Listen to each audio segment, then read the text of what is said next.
നമസ്കാരം. ഡസൻ റൈസും നടാഷ ഹാർമണും കൂടി ഒരു റെസ്റ്റോറൻറ്റിലാണ് എത്തിയത്. വളരെ വലിയൊരു റെസ്റ്റോറൻ്റാണ്. ആ റെസ്റ്റോറൻറ്റിലെ ഒരു പ്രൈവറ്റ് റൂമിലേക്കാണ് നടാഷ ഡസ്റ്റിനെ കൊണ്ടുവന്നത്. അവിടെ അവരെത്തുമ്പോൾ ആ മുറിക്കുള്ളിൽ കുറച്ച് ചെറുപ്പക്കാരുണ്ട്. നടാഷയ്ക്കൊപ്പം സ്കൂളിൽ പഠിച്ച കുറച്ച് ആളുകളാണ് അതിനകത്തുള്ളത്. നടാഷയെ കണ്ടതും ഒരു പെൺകുട്ടി ഓടി വന്ന് നടാഷയെ കെട്ടിപ്പിടിക്കുകയാണ്. വളരെ കാലങ്ങൾക്ക് ശേഷം അവർ നടാഷയെ കണ്ടതാണ്. ഏയ് നടാഷ, എത്ര നാളായിടാ കണ്ടിട്ട് എന്ന് പറഞ്ഞുകൊണ്ടാണ് ആ പെൺകുട്ടി ഓടി വരുന്നത് തന്നെ. ഓടി വന്ന പെൺകുട്ടിയുടെ പേര് സോയ. സോയ വാതിലിന് നേരെ ഓടുന്ന കണ്ടതും മറ്റ് ചെറുപ്പക്കാരൊക്കെ അങ്ങോട്ട് ശ്രദ്ധിച്ചു. സോയയ്ക്ക് പുറമെ ആ മുറിയിൽ ഉണ്ടായിരുന്നത് 5 പേരാണ്. 3 സ്ത്രീകളും 2 പുരുഷന്മാരും. ആ 6 ടീമിനൊപ്പമാണ് ഡസൻ റൈസും നടാഷയും ജോയിൻ ചെയ്തത്. അവരെല്ലാവരും മേശയ്ക്ക് ചുറ്റും ഇരുന്ന് കഴിഞ്ഞതും നടാഷ ഡസ്റ്റിനെ അവർക്ക് പരിചയപ്പെടുത്തി. ഇത് ഡസൻ റൈസ്, എൻ്റെ ബോയ് ഫ്രണ്ടാണ്. അദ്ദേഹം ഒരു ഡോക്ടറാണ്. കാണാൻ സുമുഖനായ ഡസൻ റൈസ് ഒരു ഡോക്ടർ കൂടിയാണെന്ന് അറിഞ്ഞപ്പോൾ ആ ഗ്രൂപ്പിലെ ആളുകൾക്ക് 2 തരത്തിലുള്ള മൈൻഡ് സെറ്റാണ് ഉണ്ടായത്. നടാഷ ഹാർമൺ സ്വിൻഡനിലും മിൽസ്ബർഗിലും അറിയപ്പെടുന്ന ഹാർമൺ കുടുംബത്തിന്റെ അയൺ ലേഡിയാണ്. ബിസിനസ് മേഖലയിൽ അവർ ഒരു പ്രതിഭാസമാണ്. വളരെ ചെറിയ പ്രായത്തിലെ വൻതോതിൽ ബിസിനസ് ഡെവലപ്പ് ചെയ്ത അയൺ ലേഡി നടാഷ ഹാർമണെ കുറിച്ച് പൊതുവെ സ്വിൻഡനിലെ ചെറുപ്പക്കാർക്കൊക്കെ നല്ല മതിപ്പാണ്. അതുകൊണ്ട് തന്നെ നടാഷ ഹാർമൺ പരിചയപ്പെടുത്തുന്ന അവളുടെ ബോയ് ഫ്രണ്ടിനെയും ആ ശൈലിയിൽ കാണാനായിരുന്നു അവർക്ക് ആഗ്രഹം. പക്ഷെ വെറും ഒരു ഡോക്ടറാണ് ബോയ് ഫ്രണ്ട് എന്ന് കേട്ടപ്പോൾ അതുകൊണ്ട് തന്നെ അവർക്കൊരു അമ്പരപ്പുണ്ട്. പെട്ടെന്ന് സാക്രൗൺ ഡസ്റ്റിനോട് ചോദിച്ചു, ഡസ്റ്റിൻ, നിങ്ങൾ എവിടുന്നാ പാസ് ഔട്ടായേ? ഹാർവാർഡിൽ നിന്നാണോ അതോ സ്റ്റാൻഫോർഡോ? സ്റ്റാൻഫോർഡ് യൂണിവേഴ്സിറ്റിയുടെ കീഴിലുള്ള മെഡിക്കൽ എഡ്യൂക്കേഷൻ സിസ്റ്റത്തിൽ നിന്നാണോ അതോ ഹാർവാർഡിന് കീഴിലുള്ള മെഡിക്കൽ സ്കൂളിൽ നിന്നാണോ ഡസ്റ്റിൻ പുറത്തിറങ്ങിയത്? അതാണ് ചോദ്യം. ചോദ്യം കേട്ടതും ഡസ്റ്റിൻ പറഞ്ഞു, ഞാൻ യൂണിവേഴ്സിറ്റിയിലൊന്നും പോയിട്ടില്ല. ഞാൻ ഇവിടെ അടുത്തൊരു മെഡിക്കൽ സെന്റർ നടത്തുന്നതാണ്. യൂണിവേഴ്സിറ്റി പോവാത്ത മെഡിക്കൽ സെന്റർ നടത്തുന്ന ആളോ? നടാഷ, നിനക്കിത് എന്താ പറ്റിയ? ആ ചെറുപ്പക്കാർ ഒന്നടങ്കം നടാഷയോട് അങ്ങനെ ചോദിച്ചതും നടാഷ അവരോടായി പറഞ്ഞു, നിങ്ങൾ വിചാരിക്കും പോലെ ഡസ്റ്റിൻ ഒരു സാധാരണ വ്യക്തിയൊന്നുമല്ല. ഡസ്റ്റിൻ ഒരു മിസ്റ്ററി ഡോക്ടറാണ്. ഡസ്റ്റിന് ആളുകളെ ചികിത്സിക്കാൻ വല്ലാത്തൊരു കഴിവാണ്. നടാഷ, ഇയാൾ എന്തായി പറയുന്നത്? തന്നെ പോലെ ഒരു ബിസിനസ് മാഗ്നറ്റ് ഇങ്ങനെയുള്ള ഒരാളെയാണോ ബോയ് ഫ്രണ്ടായി തിരഞ്ഞെടുക്കേണ്ടത്? നടാഷയെ ഗേൾ ഫ്രണ്ട് ആക്കാൻ ആഗ്രഹമുള്ള ഒരുപാട് ആളുകളുണ്ട്. ആ കൂട്ടത്തിൽ ഒരാളാണ് ആ ഗ്രൂപ്പിലുള്ള ഗോർഡൻ ബ്രൗൺ. ഗോർഡൻ ബ്രൗണിനെ ചൂണ്ടി സോയ നടാഷയോട് പറഞ്ഞു, നടാഷ, നീ ഗോർഡൻ ബ്രൗണിനെ നോക്ക്. നിനക്കൊപ്പം നിൽക്കാൻ പറ്റുന്ന ആള് ഈ കൂട്ടത്തിൽ ഗോർഡൻ ബ്രൗൺ അല്ലേ? ഗോർഡൻ ബ്രൗണിനെ എല്ലാവരും ബിസിനസ് മാഗ്നറ്റ് എന്നല്ലേ വിളിക്കുക. ഗോർഡൻ ബ്രൗണിനെ പോലെ ഒരാളെയല്ലേ നീ യഥാർത്ഥത്തിൽ നിന്റെ ബോയ് ഫ്രണ്ട് ആക്കേണ്ടത്? ഡസൻ റൈസിനെ ഇരുത്തിക്കൊണ്ടാണ് ഈ കമന്റ്സ് ഒക്കെ പറയുന്നത്. സോയയുടെ അറുത്തു മുറിച്ചുള്ള ആ പറച്ചിൽ കേട്ടതും നടാഷ ഗോർഡൻ ബ്രൗണിനെ ഒന്ന് നോക്കിയിട്ട് സോയയോട് പറഞ്ഞു, സോയ, ഇതുപോലുള്ള 100 ഗോർഡൻ ബ്രൗൺ ചേർത്താലും ഒരു ഡസൻ റൈസ് ആവില്ല.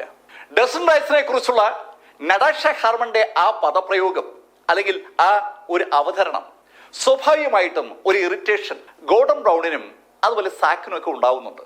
സോയക്കൊപ്പമുള്ള 2 പെൺകുട്ടികളിൽ ഒരാളും ഇടയ്ക്കിടയ്ക്ക് കമന്റൊക്കെ പറയുന്നുണ്ട്. എന്നാൽ നടാഷയുടെ അടുത്തിരിക്കുന്ന സുന്ദരിയായ ഒരു പെൺകുട്ടി ഈ കമന്റ്സിലൊന്നും പങ്കെടുക്കാതെ ചിരിച്ചുകൊണ്ടിരിക്കുകയാണ്. ആ പെൺകുട്ടിയെ നോക്കുന്ന ആരും രണ്ടാമത് ഒന്നുകൂടി ഒന്ന് നോക്കിപ്പോവും. നടാഷയെ പോലെ തന്നെ സുന്ദരിയാണ് ആ പെൺകുട്ടി. അവൾ സ്വിൻഡനിലെ 4 സുന്ദരിമാരിൽ 3ാമത്തെ ആളാണ്. സ്വിൻഡനിൽ 4 സുന്ദരിമാരുണ്ടെന്നുള്ളത് എല്ലാവർക്കും അറിയാം.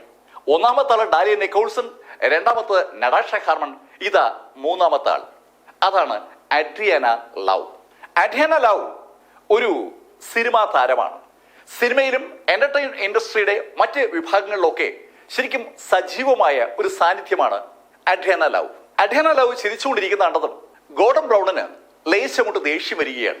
ഗോർഡൻ ബ്രൗണിനെ കുറിച്ച് നടാഷ അടച്ച് ആക്ഷേപിച്ചുകൊണ്ട് പറഞ്ഞ ഡയലോഗ് കേട്ടപ്പോഴാണ് അഡ്രിയാന ഒന്ന് ചിരിച്ചത്. അത് കണ്ടതും ഗോർഡൻ പറഞ്ഞു, നടാഷ, നീ അത്രയ്ക്ക് അങ്ങോട്ട് പറയേണ്ട കാര്യമൊന്നുമില്ല. എന്നെക്കാൾ എന്ത് മെച്ചമാണ് ഡസ്റ്റിനുള്ളത്? ഗോർഡൻ, ഇവിടെ നമ്മൾ വന്നത് ഒന്നിച്ചു കൂടാനാണ്. അതിനിടയിൽ അനാവശ്യമായ പറച്ചിലുകളുമായിട്ട് എന്റെ ബോയ് ഫ്രണ്ടിനെ ഇൻസൾട്ട് ചെയ്യാനാണ് താൻ ശ്രമിക്കുന്നതെങ്കിൽ താൻ പുറത്തു പോകുന്നതാണ് നല്ലത്. നടാഷയുടെ അറുത്ത് മുറിച്ചുള്ള ശരിക്കും പരിക്കനായ ആ വാചകം കേട്ടതും സോയി പെട്ടെന്ന് ഇടപെട്ടു. വിട്, നമ്മൾ ഇത് പറയാനല്ലോ കൂടിയത്. അവർ പെട്ടെന്ന് മറ്റു വിഷയങ്ങളിലേക്ക് കാര്യം കടന്നു. പക്ഷെ തുടക്കത്തിൽ തന്നെ ഒരു കല്ലുകടി ആ മീറ്റിംഗിൽ ഉണ്ടായിട്ടുണ്ട്.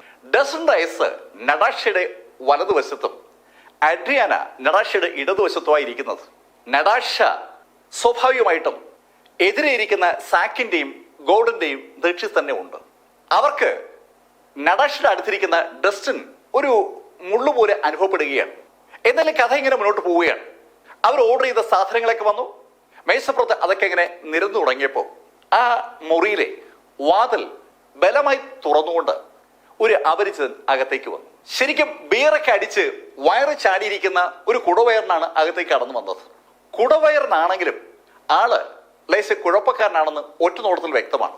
അകത്തേക്ക് അയാൾ കടന്നു വരുന്ന കണ്ടതും നടാഷയുടെ ഇടതുവശത്തിരിക്കുന്ന അഡ്രിയാന ഒന്ന് വിരണ്ടു. അവളുടെ മുഖം വിവരണമാകുന്നത് അടുത്തിരിക്കുന്ന നടാഷ കാണുകയും ചെയ്തു.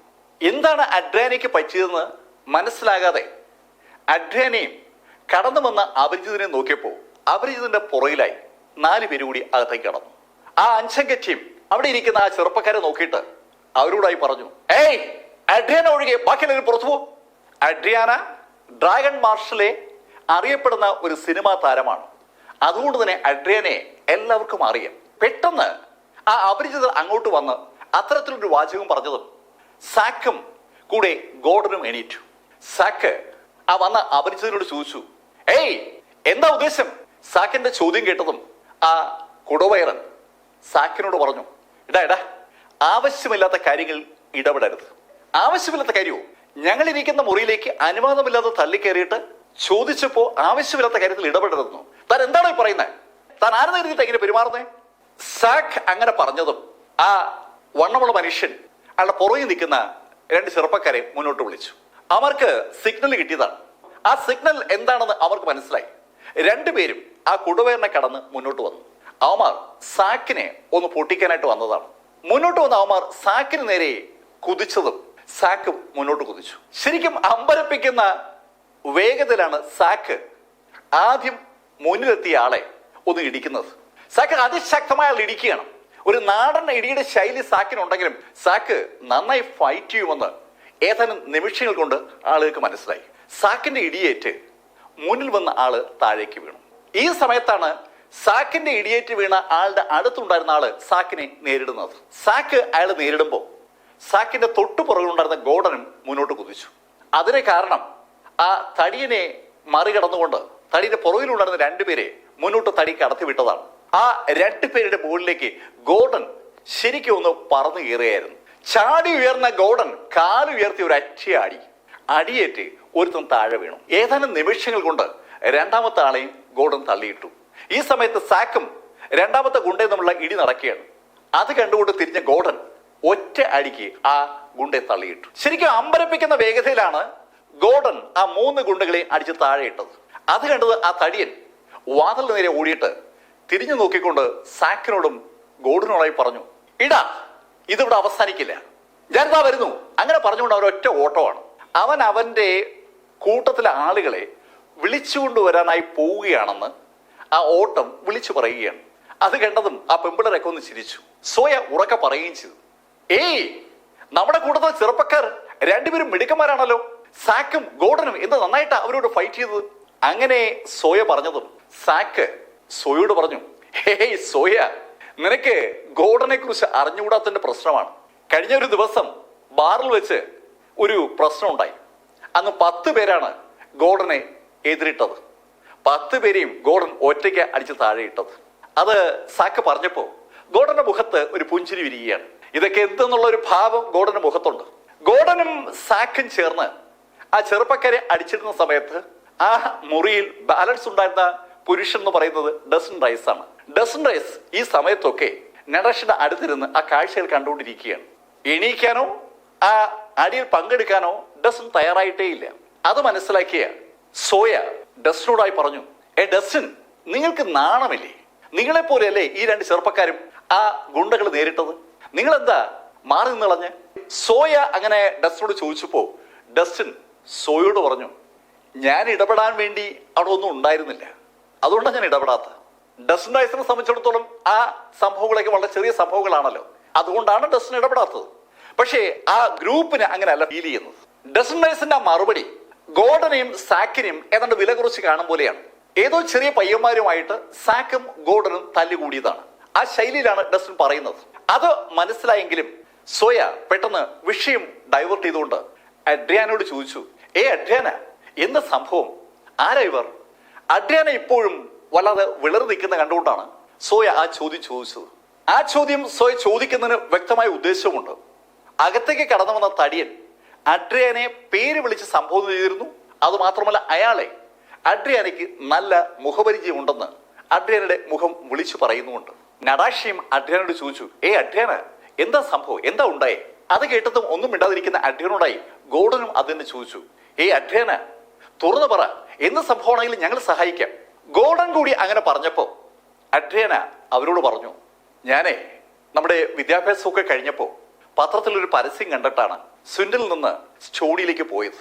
ഒരു പുതിയ സിനിമയിലേക്ക് അഭിനേതാക്കളെ ക്ഷണിച്ചുകൊണ്ടുള്ള പരസ്യം കണ്ടാണ് ഞാൻ സ്റ്റോണിയിൽ എത്തിയത്. അവിടെയാണല്ലോ എല്ലാ സ്റ്റുഡിയോകളും ഉള്ളത്. എല്ലാ പ്രൊഡക്ഷൻ കമ്പനികളും സ്റ്റോണിയ ബേസ്ഡ് ആണ്. അതുകൊണ്ട് ഞാൻ അവിടെ പോയത്. സ്റ്റോണിയ രാജ്യ തലസ്ഥാനം മാത്രമല്ല, വൻ മെട്രോപൊളിറ്റൻ നഗരവുമാണ്. എല്ലാ തരത്തിലുമുള്ള ബിസിനസ് ആക്ടിവിറ്റീസും എന്റർടൈൻമെന്റ് ആക്ടിവിറ്റീസും ഉള്ള ഒരു വലിയ നഗരമാണ് സ്റ്റോണിയ. ആ സ്റ്റോണിയിലേക്കാണ് അഡ്രിയാന ചെന്നത്. അഡ്രിയാന സോയോടായി പറഞ്ഞു, സോയ, ഞാൻ അവിടെ എത്തിയപ്പോ എനിക്ക് വേറെ സഹായികളൊന്നും ഉണ്ടായിരുന്നില്ല. യാദൃശ്യം വെച്ചാലാണ് ഞാനൊരു പ്രൊഡക്ഷൻ ഹൗസുമായി പരിചയത്തിലായത്. അവര് എന്നെ സഹായിച്ചു. ചെറിയ ചെറിയ റോളുകളിലേക്ക് എന്നെ അവര് കാസ്റ്റ് ചെയ്തു. ഞാൻ പതുക്കെ ഇൻഡസ്ട്രിയിൽ ഒരു പേരെടുത്തപ്പോൾ അവർ ഞാനുമായിട്ട് ഒരു എഗ്രിമെന്റ് വെച്ചു. ആ എഗ്രിമെന്റ് അനുസരിച്ച് അവരെന്നെ ഒരുപാട് പ്രൊമോട്ട് ചെയ്തു. ഞാൻ അവർ പറയുന്ന സിനിമകളിലും മറ്റ് സീരിയലുകളിലും പരസ്യങ്ങളിലും ഒക്കെ അഭിനയിച്ചിരുന്നു. സ്വിൻഡനിൽ അവർക്കൊപ്പം പഠിച്ച അഡ്രിയാന ലവ് ഡ്രാഗൺ മാർഷ് മുഴുവൻ അറിയുന്ന ഒരു നടിയായി വളർന്ന കഥ നടാഷയും മറ്റുള്ളവർക്കൊക്കെ അറിയാവുന്നതാണ്. ആ കഥയുടെ മറ്റൊരു വശമാണ് അഡ്രിയാന ഇപ്പൊ അവരോട് പറയുന്നത്. അഡ്രിയാനയെ അങ്ങനെ വളരാൻ സഹായിച്ചത് ഒരു പ്രൊഡക്ഷൻ ഹൗസാണ്. ആ പ്രൊഡക്ഷൻ ഹൗസ് അഡ്രിയാനയുമായി ഒരു കരാർ വെച്ചാണ് സിനിമകൾ പ്രൊമോട്ട് ചെയ്തിരുന്നത്. അഡ്രിയാനെ വീണ്ടും അവളുടെ കഥ പറയുകയാണ്. ഞാന് പ്രൊഡക്ഷൻ ഹൗസ് പറഞ്ഞ എല്ലാ സിനിമകളിലും അഭിനയിച്ചു, എല്ലാ പരസ്യങ്ങളിലും അഭിനയിച്ചു, അതുപോലെ എല്ലാ സീരിയലുകളിലും മറ്റ് ഷോകളിലൊക്കെ ഞാൻ പങ്കെടുത്തിരുന്നു. ഒരുപാട് TV ഷോകളിലൊക്കെ ഞാൻ പങ്കെടുക്കാറുണ്ട്. അവർ പറയുന്നിടത്തൊക്കെ ഞാൻ അഭിനയിച്ചു വരികയാണ്. പക്ഷെ കഴിഞ്ഞ 2 വർഷമായിട്ട് അവർ എന്നെ പലപ്പോഴും പാർട്ടികളിൽ കൂടി ഇൻവൈറ്റ് ചെയ്യും. വലിയ വലിയ ബിസിനസ് പാർട്ടികളൊക്കെ നടക്കുമ്പോൾ ഞാൻ കൂടി ആ ബിസിനസ് പാർട്ടിയിൽ പങ്കെടുക്കണം. പലപ്പോഴും ആ ബിസിനസ് പാർട്ടിയിൽ പങ്കെടുക്കുന്ന ആളുകൾക്കൊപ്പം എനിക്ക് മദ്യപിക്കേണ്ടി വരാറുണ്ട്. അതൊക്കെ ഞാൻ പ്രൊഡക്ഷൻ ഹൗസ് പറയുന്നതനുസരിച്ച് ചെയ്തു പോവുകയായിരുന്നു. പക്ഷെ ഈ അടുത്ത ദിവസങ്ങളിലായി അവര് ഒന്നുകൂടി കാര്യങ്ങൾ മുറുക്കി. അവരെന്നെ പല ബിസിനസ് മാഗ്നറ്റുകൾക്കൊപ്പം കഴിയാൻ നിർബന്ധിച്ചു തുടങ്ങി. അറിയപ്പെടുന്ന താരമാണ് അഡ്രിയാന ലവ്. ശരിക്കും ആളുകൾ ശ്രദ്ധിക്കുന്ന ഒരു താരമാണ്, സെലിബ്രിറ്റിയാണ്. സെലിബ്രിറ്റി ലൈഫ് നിലനിർത്താൻ വേണ്ടി അവർ നടത്തേണ്ടി വരുന്ന വിട്ടുവീഴ്ചയെ കുറിച്ചാണ് അവർ സൂചിപ്പിക്കുന്നത്. അഡ്രിയാന ലവിന്റെ ഗ്ലാമറസ് ആയ ലൈഫിനെ കുറിച്ച് മാത്രമാണ് പൊതുവെ ആളുകൾക്ക് അറിയാവുന്നത്. ആ ഗ്ലാമറസ് ലൈഫ് നിലനിർത്താനായി പ്രൊഡക്ഷൻ ഹൗസ് ആവശ്യപ്പെടുന്നതൊക്കെ ചെയ്യാൻ അഡ്രിയാന ബാധ്യസ്ഥയാണ്. അഡ്രിയാന പറയുന്ന കാര്യങ്ങൾ കേട്ടപ്പോൾ ആ ടീമിന് ശരിക്കൊരു അമ്പരം നിരിക്കുന്ന അവരോടായി അഡ്രിയാന പറഞ്ഞു, എന്നെ അവർ ശരിക്കും നിർബന്ധിച്ചു. നിർബന്ധം സഹിക്കാൻ വയ്യാതായപ്പോൾ ഞാൻ അവിടെ നിന്ന് ഒളിച്ചോടിയതാണ്. അതുകൊണ്ടാണ് സ്റ്റോണിയിൽ നിന്ന് ഇത്രയും ദൂരത്തേക്ക് ഈ സ്വിൻഡനിലേക്ക് ഞാൻ വന്നത്. ഇവിടെ ഞാൻ കുറെ ദിവസങ്ങളായി ഒളിച്ചു കഴിയുകയായിരുന്നു. ഞാൻ യഥാർത്ഥത്തിൽ ഇവിടേക്ക് വരുന്നതിന് മുമ്പ് ആ കമ്പനിയുമായിട്ടുള്ള എല്ലാ കരാറും റദ്ദാക്കിയിരുന്നു. ആ കരാർ അനുസരിച്ച് അവർക്ക് കൊടുക്കാനുള്ള മുഴുവൻ നഷ്ടപരിഹാരവും ഞാൻ കൊടുത്തതാണ്. എന്നിട്ടും അവരെന്നെ വിടുന്നില്ല. ഇത്രയും കേട്ടപ്പോ ഗോർഡൻ ദേഷ്യത്തോടെ അഡ്രിയാനോട് ചോദിച്ചു, അഡ്രിയാന, ഏതാ കമ്പനി? നമുക്ക് അവരെ നേരിടാം. അതൊരു ലാങ്ഫോർഡ് എന്ന് പറഞ്ഞ കമ്പനിയാണ്. ലാങ്ഫോർഡ് എന്ന വാക്ക് അഡ്രിയാനയുടെ വായിന്ന് വീണപ്പോ സാക്കും ഗോർഡനും ഒന്ന് ഞെട്ടി. നടാഷയ്ക്കും ഒരു അമ്പരപ്പുണ്ട്. നടാഷ അഡ്രിയാനോട് ചോദിച്ചു, അഡ്രിയാന, ലാങ്ഫോർഡ് എന്ന് പറഞ്ഞത്? അതെ, ലാങ്ഫോർഡ് പ്രൊഡക്ഷൻസ്. ലാങ്ഫോർഡ് പ്രൊഡക്ഷൻസ് എന്ന കമ്പനിയുമായിട്ടാണ് അഡ്രിയാന ടൈപ്പ് ചെയ്തിരുന്നത്. ലാങ്ഫോർഡ് പ്രൊഡക്ഷൻസ് ലാങ്ഫോർഡ് ഇൻകോർപ്പറേഷൻ എന്ന മൾട്ടിനാഷണൽ കമ്പനിയുടെ ഒരു പാർട്ടാണ്. നടാഷ ഹാർമണ് ലാങ്ഫോർഡിനെ കുറിച്ച് അറിയാം. ഗ്ലൻസ്റ്റഡിൽ വേരുകളുള്ള ലാങ്ഫോർഡ് സ്റ്റോണിയയിലെ അറിയപ്പെടുന്ന ഒരു പ്രഭു കുടുംബമാണ്. ആ കുടുംബത്തിന് ഒരുപാട് ബിസിനസ് ഉണ്ട്. ആ ബിസിനസ്സുകളിൽ ഒരെണ്ണം മാത്രമാണ് ഈ എന്റർടൈൻമെന്റ് ഇൻഡസ്ട്രിയിലെ ലാങ്ഫോർഡ് പ്രൊഡക്ഷൻസ് എന്ന് പറയുന്നത്.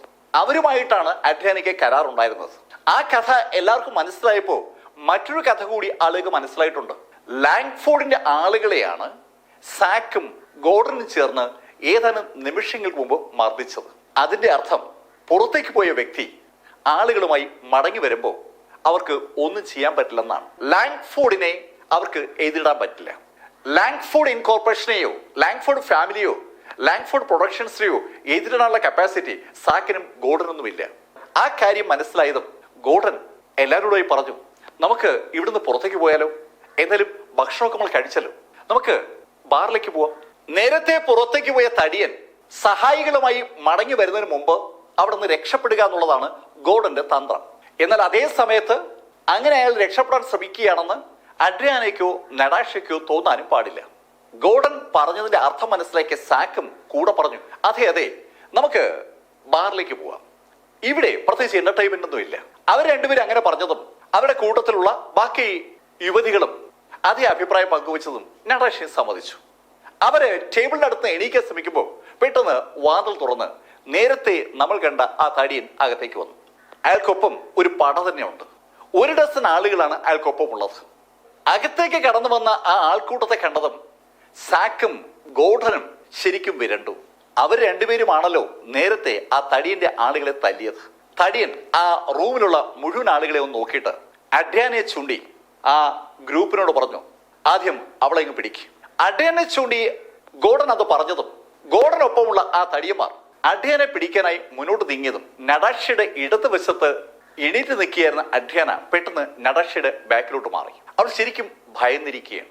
ആ ചെറുപ്പക്കാർക്ക് അഡ്രിയാനെ പിടികൂടണമെങ്കിൽ നടാഷയെ മറികടക്കണം. നടാഷ അഡ്രിയാനയുടെ തൊട്ടുപുറകിൽ ഡസൻ റൈസ്, അങ്ങനെയാണ് നിൽക്കുന്നത്. ടേബിളിന്റെ മറുഭാഗത്ത് ഗോർഡനും സാക്കും സോയും മറ്റൊരു ചെറുപ്പക്കാരിയുമുണ്ട്. ആ ഗുണ്ടകൾ നടാഷയുടെ നേരെ പറഞ്ഞത് കണ്ടതും ഡസ്റ്റിൻ പെട്ടെന്ന് അഡ്രിയാനെ മറികടന്ന് നടാഷയുടെ മുന്നിലെത്തി. ഡസ്റ്റിൻ അങ്ങോട്ട് ഓടി വരുന്ന ആ ചെറുപ്പക്കാരോടായി പറഞ്ഞു, സ്റ്റോപ്പ്, ഇവരെ തൊടാൻ പറ്റില്ല. നടാഷ ഹർമനെ തൊടാൻ പറ്റില്ലെന്നാണ് ഡസ്റ്റിൻ അവരോട് പറഞ്ഞത്. ഡസ്റ്റിൻ അങ്ങനെ പറഞ്ഞതും ആ തടിയൻ ഡസ്റ്റിനോട് പറഞ്ഞു, ഏയ് വഴിന്ന് മാറിയേക്കേ, ഇല്ലെങ്കിൽ നീ വാങ്ങിക്കും. അങ്ങനെ ആ തടിയൻ പറഞ്ഞതും ആ ചെറുപ്പക്കാർ മുന്നോട്ട് കുതിക്കുകയാണ്. വിശാലമായ ഒരു മുറിയിലാണ് ഈ സംഭവങ്ങളൊക്കെ നടക്കുന്നത്. ഒരു പ്രൈവറ്റ് മുറിയാണെങ്കിലും നല്ല വലിപ്പമുള്ള മുറിയാണ്. ആ ചെറുപ്പക്കാർ ഡസ്റ്റിനെ നേരിടാനായി മുന്നോട്ട് കുതിച്ചതും ഡസ്റ്റിൻ മുന്നിലിരുന്ന ടേബിളിലെ ഒരു പാത്രത്തിന്റെ സൈഡിൽ ഒന്ന് തട്ടി. ആ പാത്രത്തിൽ ഫോർക്കുകളും കത്തികളും നിരത്തി വെച്ചിരിക്കുകയാണ്. കത്തികളും ഫോർക്കുകളും നിരന്നിരിക്കുന്ന ആ പാത്രത്തിന്റെ സൈഡിൽ ഡസ്റ്റിൻ ഒന്ന് തട്ടിയതും രസകരമായ ഒരു കാഴ്ചയോടെ ഉണ്ടാവുകയാണ്. ആ പാത്രത്തിനകത്തുണ്ടായിരുന്ന ഫോർക്കുകളും കത്തികളൊക്കെ പതുക്കെ ഇങ്ങനെ ടേബിളിന്റെ മുകളിലേക്ക് പൊങ്ങി വന്നു. ടേബിളിന്റെ മുകളിലേക്ക് ആ കത്തിയും ഫോർക്കും ഒക്കെ പൊങ്ങി വന്നതും ഡസൻ കൈകൊണ്ട് ഇങ്ങനെ ഒരു ആക്ഷൻ കാണിച്ചു. ആ കത്തിയും മുള്ളും ഒക്കെ ഡസന്റെ ആക്ഷനെ അനുസരിച്ചുകൊണ്ട് പെട്ടെന്ന് മുന്നോട്ട് കുതിക്കുകയാണ്. അമ്പരപ്പിക്കുന്ന ആ രംഗം സ്ലോ മോഷനിൽ കണ്ടാലേ ആൾക്ക് കഥ മനസ്സിലാവും. മുന്നോട്ട് കുതിച്ച ചെറുപ്പക്കാരൊക്കെ പെട്ടെന്ന് സ്ട്രക്കായി അവിടെ നിന്നു. ആ ചെറുപ്പക്കാരുടെ പുറത്ത് ഒന്നുകിൽ കത്തി കയറിയിട്ടുണ്ട്, അല്ലെങ്കിൽ ആ ഫോർക്ക് കയറിയിട്ടുണ്ട്. സ്തംഭിച്ച് ആ ചെറുപ്പക്കാരങ്ങ് നിൽക്കുകയാണ്. ശരിക്കും ഒരു മജീഷ്യന്റെ കൈയടക്കത്തോടു കൂടിയാണ് ഡസ്റ്റിൻ ആ വായുവിലേക്ക് തെറിച്ച കത്തിയും ഫോർക്കിനെയൊക്കെ അതിവേഗതയിൽ ഒരു തട്ടുകൊണ്ട് ആ ഓടി വരുന്ന ആളുകളുടെ പുറത്തേക്ക് തെറിപ്പിച്ചത്.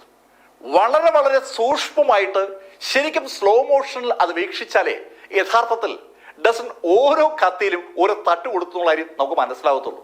ആളുകൾ കാണുന്നത് മേശപ്പുറത്തിരുന്ന പ്ലേറ്റിൽ ഡസ്റ്റിനെ അടിക്കുന്നതാണ്. ഡസ്റ്റിൻ അടിച്ചതും ആ കത്തി മുള്ളൊക്കെ മുകളിലോട്ട് വരുന്നു. അതിനെ ഡസ്റ്റിൻ കൈകൊണ്ട് തൊടുന്നത് അവർ കണ്ടതാണ്. പക്ഷെ ഡസ്റ്റിൻ ഓരോ സാധനവും കറക്റ്റ് ആംഗിൾ തട്ടിവിട്ടതാണ്. ഡസ്റ്റിന്റെ ആ കൈയടക്കം ടേബിളിന്റെ മറുഭാഗത്തുണ്ടായിരുന്ന സോയും കൂടെയുള്ള പെൺകുട്ടിയും ഗോർഡനും അതുപോലെ സാക്കും കണ്ടു. സാക്കും ഗോർഡനും അക്ഷരാർത്ഥത്തിൽ ഞെട്ടിപ്പോയിരിക്കുകയാണ്. വെറുമൊരു ഡോക്ടറായി മാത്രം അവർ ഡസ്റ്റിനെ വിലയിരുത്തിയിരുന്നതാണ്. പക്ഷേ അവർക്ക് സങ്കല്പിക്കാനാവാത്ത, സ്വപ്നം കാണാൻ കഴിയാത്ത കൈയടക്കത്തോടു കൂടിയാണ് ഡസ്റ്റിൻ ആ കത്തിമുള്ളും അവിടെ ഉപയോഗിച്ചത്. തന്നെ മറികടന്ന് മുന്നോട്ട് ഓടിയ ഗുണ്ടകളൊക്കെ നിശ്ചലരായി നിൽക്കുന്ന കണ്ടതും ആ തടിയൻ ആ ഗുണ്ടകൾക്കിടയിലൂടെ മുന്നോട്ട് വന്നു. അയാൾക്ക് വിശ്വസിക്കാൻ പറ്റുന്നില്ല. അയാളുടെ കൂടെയുള്ള മുഴുവൻ ആളുകളും ഏതാണ്ട് സ്തംഭിച്ച് നിൽക്കുകയാണ്. അവരെ ഒന്ന് നോക്കിയിട്ട് മുന്നോട്ട് വന്ന തടിയൻ ഡസ്റ്റിന്റെ അടുത്തെത്തിയതും ഡസ്റ്റിനോട് ചോദിച്ചു, നീ എന്താ ചെയ്തേ? ആ ചോദ്യം അയാൾ പൂർത്തീകരിക്കുന്ന മുമ്പ് ഡസ്റ്റിൻ ഒരൊറ്റ അടിയേറ്റ് അയാളൊന്ന് കറങ്ങി. ഇടാ, നീ ആരെ അടിച്ചെന്നറിയോ? ലാങ്ഫോർഡ് എന്ന് അയാൾ പറഞ്ഞത് ഡസ്റ്റിൻ പിന്നെ ഒരു അടി. ഇടാ, ഞാൻ ലാങ്ഫോർഡ്.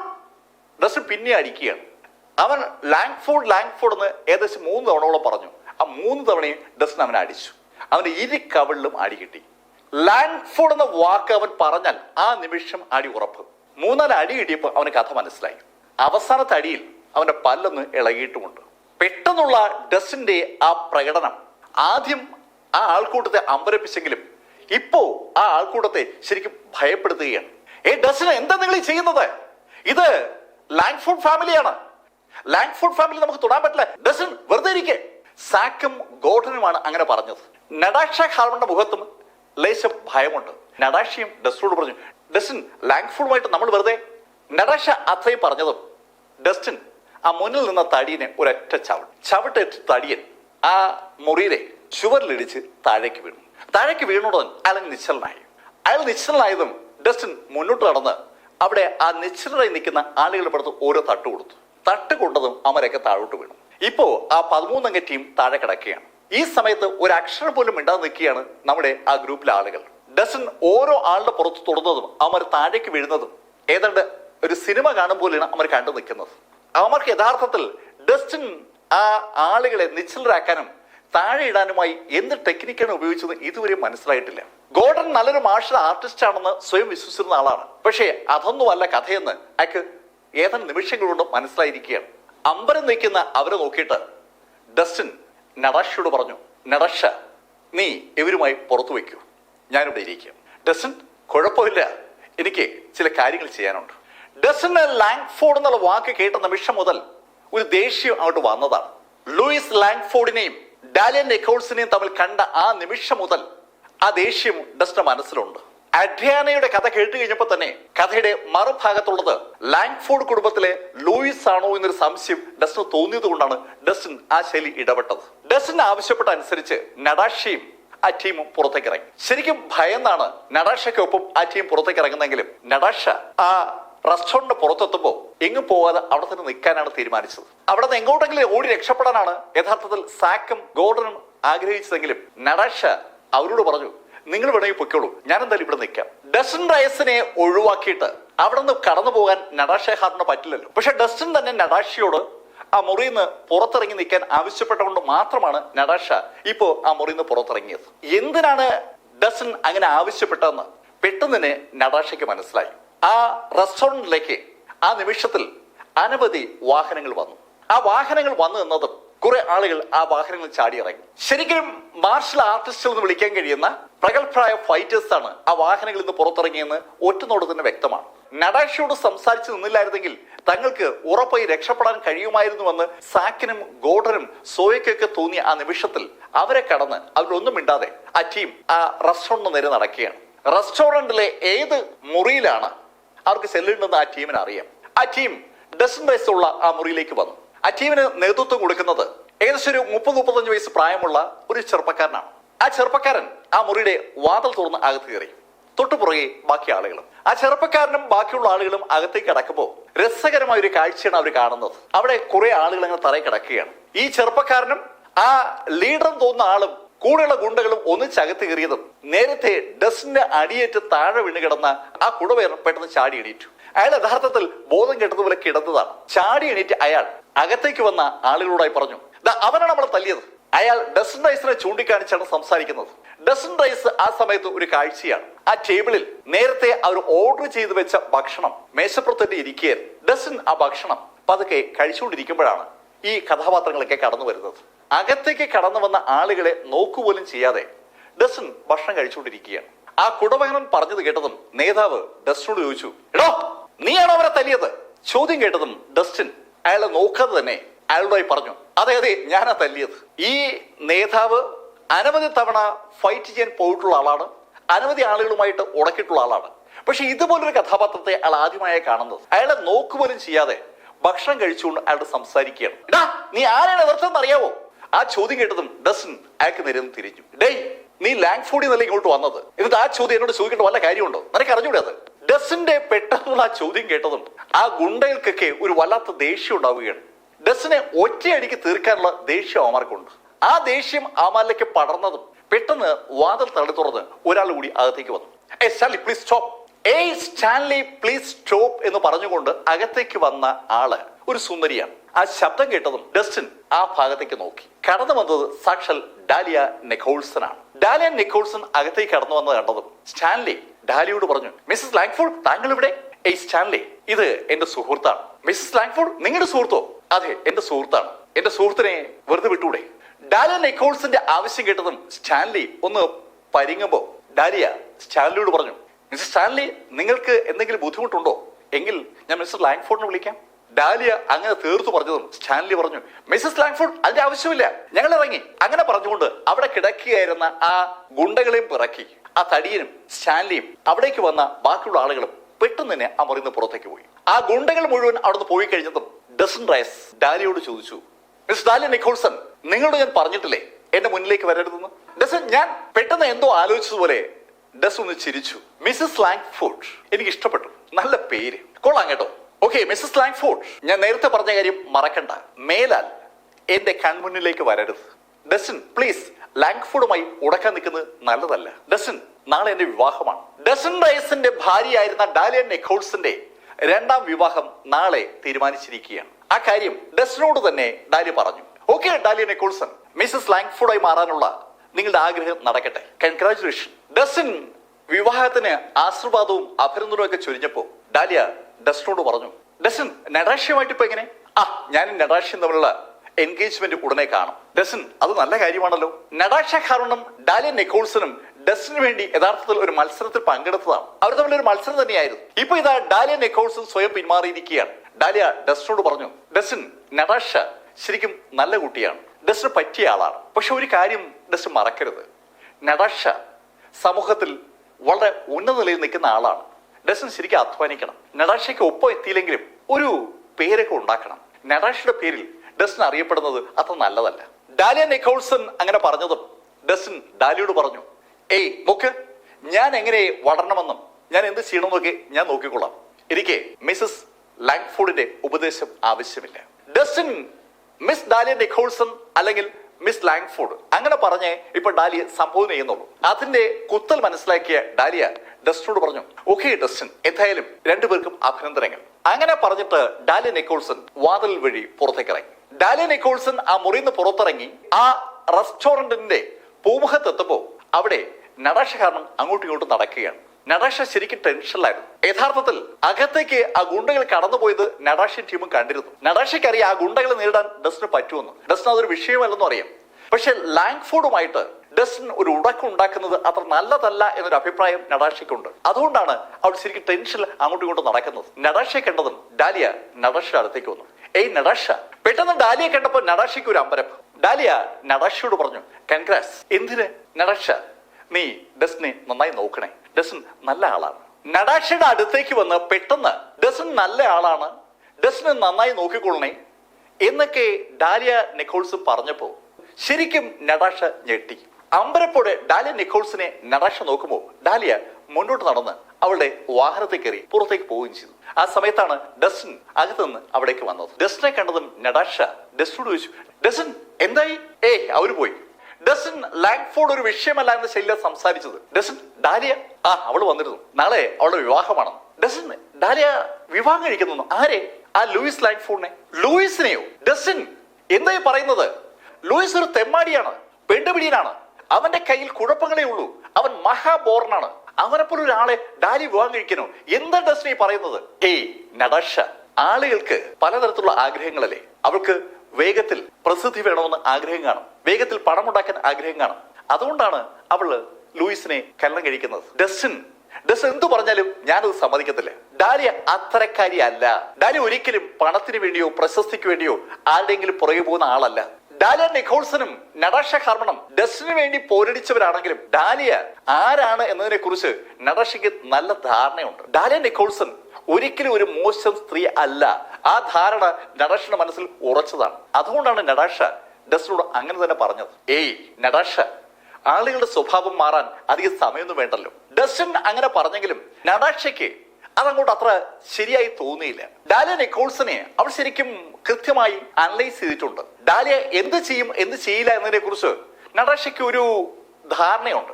ആ ധാരണയ്ക്ക് വിരുദ്ധമായ ഒരു കാര്യമാണ് ഇപ്പൊ ഇതാ സംഭവിക്കുന്നത്. ഡസൻ റൈസൻ നടാഷ ഹാർമണം പുറത്തേക്ക് പോയി കഴിഞ്ഞതും ഡസൻ ഉണ്ടായിരുന്ന ആ മുറിയുടെ തൊട്ട് അടുത്ത മുറിയിൽ നിന്ന് രണ്ട് ചെറുപ്പക്കാർ പുറത്തേക്ക് വന്നത് സാക്ഷാൽ ലൂയിസ് ലാങ്ഫോർഡും വെളുത്ത തലമുടിയുള്ള മറ്റു ചെറുപ്പക്കാരനുമാണ്.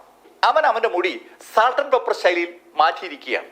സാൾട്ട് ആൻഡ് പെപ്പർ ശൈലിയിൽ മുടിയുള്ള ചെറുപ്പക്കാരൻ ലൂയിസിനോട് ചോദിച്ചു, ഏയ് ലൂയിസ്, തന്റെ ഭാര്യയാകാൻ പോകുന്ന ആ ഡാലിയ ഡസ്റ്റനുമായിട്ട് ശരിക്കും അടുപ്പത്തിലാണല്ലോ. ഡസ്റ്റിനോട് ഡാലിയ സംസാരിച്ചതൊക്കെ അടുത്ത മുറിയിലിരിക്കുന്ന അവര് വ്യക്തമായി കേട്ടു. അതുകൊണ്ടാണ് ആ ചെറുപ്പക്കാരൻ അങ്ങനെ ചോദിച്ചത്. ആ ചോദ്യത്തിന് മറുപടി പറയാതെ ലൂയിസ് പുറത്തേക്ക് തന്നെ നോക്കി നിൽക്കുന്ന കണ്ടതും ആ ചെറുപ്പക്കാരൻ ലൂയിസിനോട് പറഞ്ഞു, ലൂയിസ് വിഷമിക്കണ്ട, ഇതെനിക്ക് വിട്ടേക്ക്, ഇന്ന് രാത്രി കൂടി അവനുണ്ടാവും. ഏയ് വില്യം, കാര്യങ്ങൾ കൈകാര്യം ചെയ്യുമ്പോൾ മറ്റാരും അറിയരുത്, പ്രത്യേകിച്ച് ഡാലിയ, ശ്രദ്ധിക്കണം.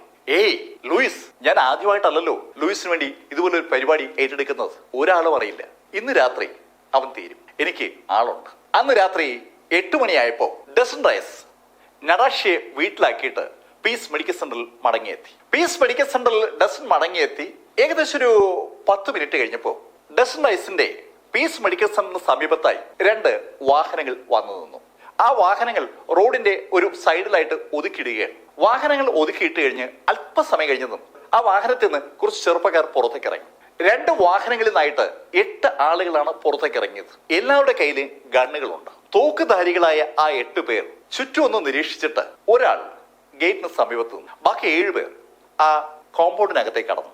വിശാലമായ ഒരു കോമ്പൗണ്ടിലാണ് ആ പീസ് മെഡിക്കൽ സെന്റർ ഇരിക്കുന്നത്. അകത്തേക്ക് കടന്ന ആ 7 ടീം പെട്ടെന്ന് തന്നെ പീസ് മെഡിക്കൽ സെന്ററിനെ അങ്ങ് വളയുകയാണ്. ആ 7 ടീം ആ പീസ് മെഡിക്കൽ സെന്റർ വളഞ്ഞു കഴിഞ്ഞതും ആ നേതാവ് കൂടുതലുള്ള ആളോട് പറഞ്ഞു, 2 പേർ ഫ്രണ്ട് കവർ ചെയ്യണം. അങ്ങനെ ആ നേതാവ് പറഞ്ഞതും പെട്ടെന്ന് പീസ് മെഡിക്കൽ സെന്ററിന്റെ വാതിൽ തുറക്കപ്പെട്ടു. പെട്ടെന്ന് ആ മെഡിക്കൽ സെന്ററിന്റെ വാതിൽ തുറക്കുന്ന ശബ്ദം കേട്ടതും ആ നേതാവും കൂടെയുള്ള ആളുകളും അവിടെയുള്ള മരങ്ങൾക്ക് പുറകിലേക്ക് ഒളിച്ചു. അവർ ഒളിച്ചതും പീസ് മെഡിക്കൽ സെന്ററിന്റെ വാതിലിൽ നിന്ന് ഒരു ശബ്ദം അവർ കേട്ടു. ഏയ് ഒളിക്കണ്ട, ഇനി പോരെ, തങ്ങളെ അകത്തുള്ള ആളെ കണ്ടിരിക്കുന്നു. ആ വാചകത്തിന്റെ അർത്ഥം അതാണ്. എന്ത് ചെയ്യണമെന്നറിയാതെ ഒരു നിമിഷം സ്തംഭിച്ചു പോയെങ്കിലും ആ 7 ടീം പെട്ടെന്ന് ഒത്തുകൂടി 7 പേരും ഒന്നിച്ച് പീസ് മെഡിക്കൽ സെന്റർ അകത്തേക്ക് വന്നു. ആ 7 ടീമിന്റെ നേതാവ് അകത്തേക്ക് വരുമ്പോൾ അവിടെ ഒരു ടേബിളിന്റെ അടുത്ത് പുസ്തകം തുറന്നു വെച്ച് പുസ്തകം വായിച്ചുകൊണ്ടിരിക്കുകയാണ് സാക്ഷാൽ ഡസൻ റൈസ്. ഡസൻ റൈസിന് നേരെ തോക്ക് ചൂണ്ടിക്കൊണ്ടാണ് ആ നേതാവ് അകത്തേക്ക് വന്നത്. തോക്ക് ചൂണ്ടി പിടിച്ചുകൊണ്ട് അയാൾ ഡസ്റ്റനോട് ചോദിച്ചു, ഏയ് നിങ്ങൾ എങ്ങനെയാ ഞങ്ങൾ പുറത്തുണ്ടെന്ന് മനസ്സിലാക്കിയ? അതാണോ വലിയ കാര്യം? ഞാൻ ഹാർമൺ കുടുംബത്തിൽ തിരിച്ചത് മുതൽ നിങ്ങൾ എന്നെ ഫോളോ ചെയ്തത് ഞാൻ കണ്ടിരുന്നു. 1/2 മണിക്കൂറായി നിങ്ങൾ എന്റെ പുറകെ ഉണ്ട്. അത് കാണാതിരിക്കാൻ ഞാനത് കുരുടനാണോ? ഡസൻ റൈസിന്റെ ആ ചോദ്യം കേട്ടപ്പോ ശരിക്കും ആ നേതാവിന് ഒരു അത്ഭുതം തോന്നുകയാണ്. ആരുടെയും ശ്രദ്ധയിൽപ്പെടാത്ത ശൈലിയിലാണ് അവർ യഥാർത്ഥത്തിൽ ഡസ്റ്റിനെ ഫോളോ ചെയ്തിരുന്നത്. ഡസ്റ്റിന് എന്നിട്ടും അവരെ കണ്ടിരിക്കും. ഓക്കെ, നീ ഞങ്ങളെ കണ്ടുപിടിച്ച് സമ്മതിക്കുന്നു. അങ്ങനെ അയാൾ പറഞ്ഞതും ഡസ്റ്റിന് അയാളോട് ചോദിച്ചു, നിങ്ങൾ എന്തായാലും എന്നെ കൊല്ലാൻ വന്നതല്ലേ, നിനക്ക് എന്നെ കൊല്ലുന്നതിന് മുമ്പ് ഒരു കാര്യം പറഞ്ഞൂടെ? എന്താ നിനക്ക് അറിയേണ്ടത്? അല്ല, നിങ്ങൾ ആരാ ഇങ്ങോട്ട് അയച്ചത്? ഏയ്, നീ മരിക്കാൻ പോവില്ലേ?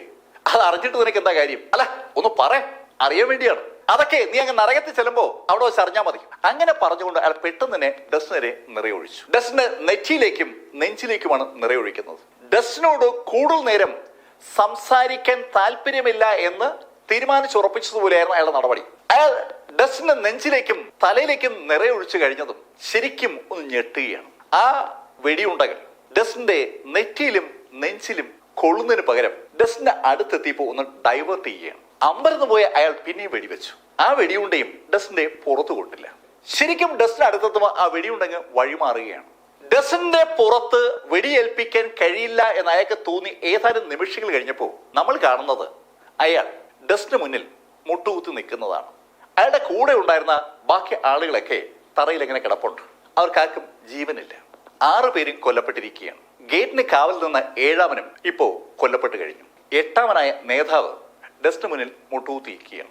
അവന് തൊട്ടു മുന്നിലുള്ള നിമിഷങ്ങളിൽ എന്താണ് സംഭവിച്ചെന്ന് ഇപ്പോഴും അങ്ങോട്ട് മനസ്സിലായിട്ടില്ല. ഡസ്റ്റിന് നേരെ അവൻ വെടിവെച്ചതും ആ വെടിയുണ്ടെങ്കിൽ ഡസ്റ്റിന് പുറത്ത് കൊള്ളാതെ ഒഴിഞ്ഞു പോയതൊക്കെ അമ്പരപ്പോടെ നോക്കി നിന്ന അവൻ അടുത്ത നിമിഷത്തിൽ കണ്ടത് അവന്റെ കൂടെ ഉണ്ടായിരുന്ന മുഴുവൻ ആളുകളും താഴെ വീഴുന്നതാണ്. എന്താണ് സംഭവിച്ചെന്നറിയാൻ അവൻ തിരിഞ്ഞു നോക്കുമ്പോൾ അയാളെ കടന്ന് മുന്നോട്ട് പോയ ഡസ്റ്റിൻ അല്പസമയം കഴിയുമ്പോൾ തിരിച്ചു വരുന്നതാണ്.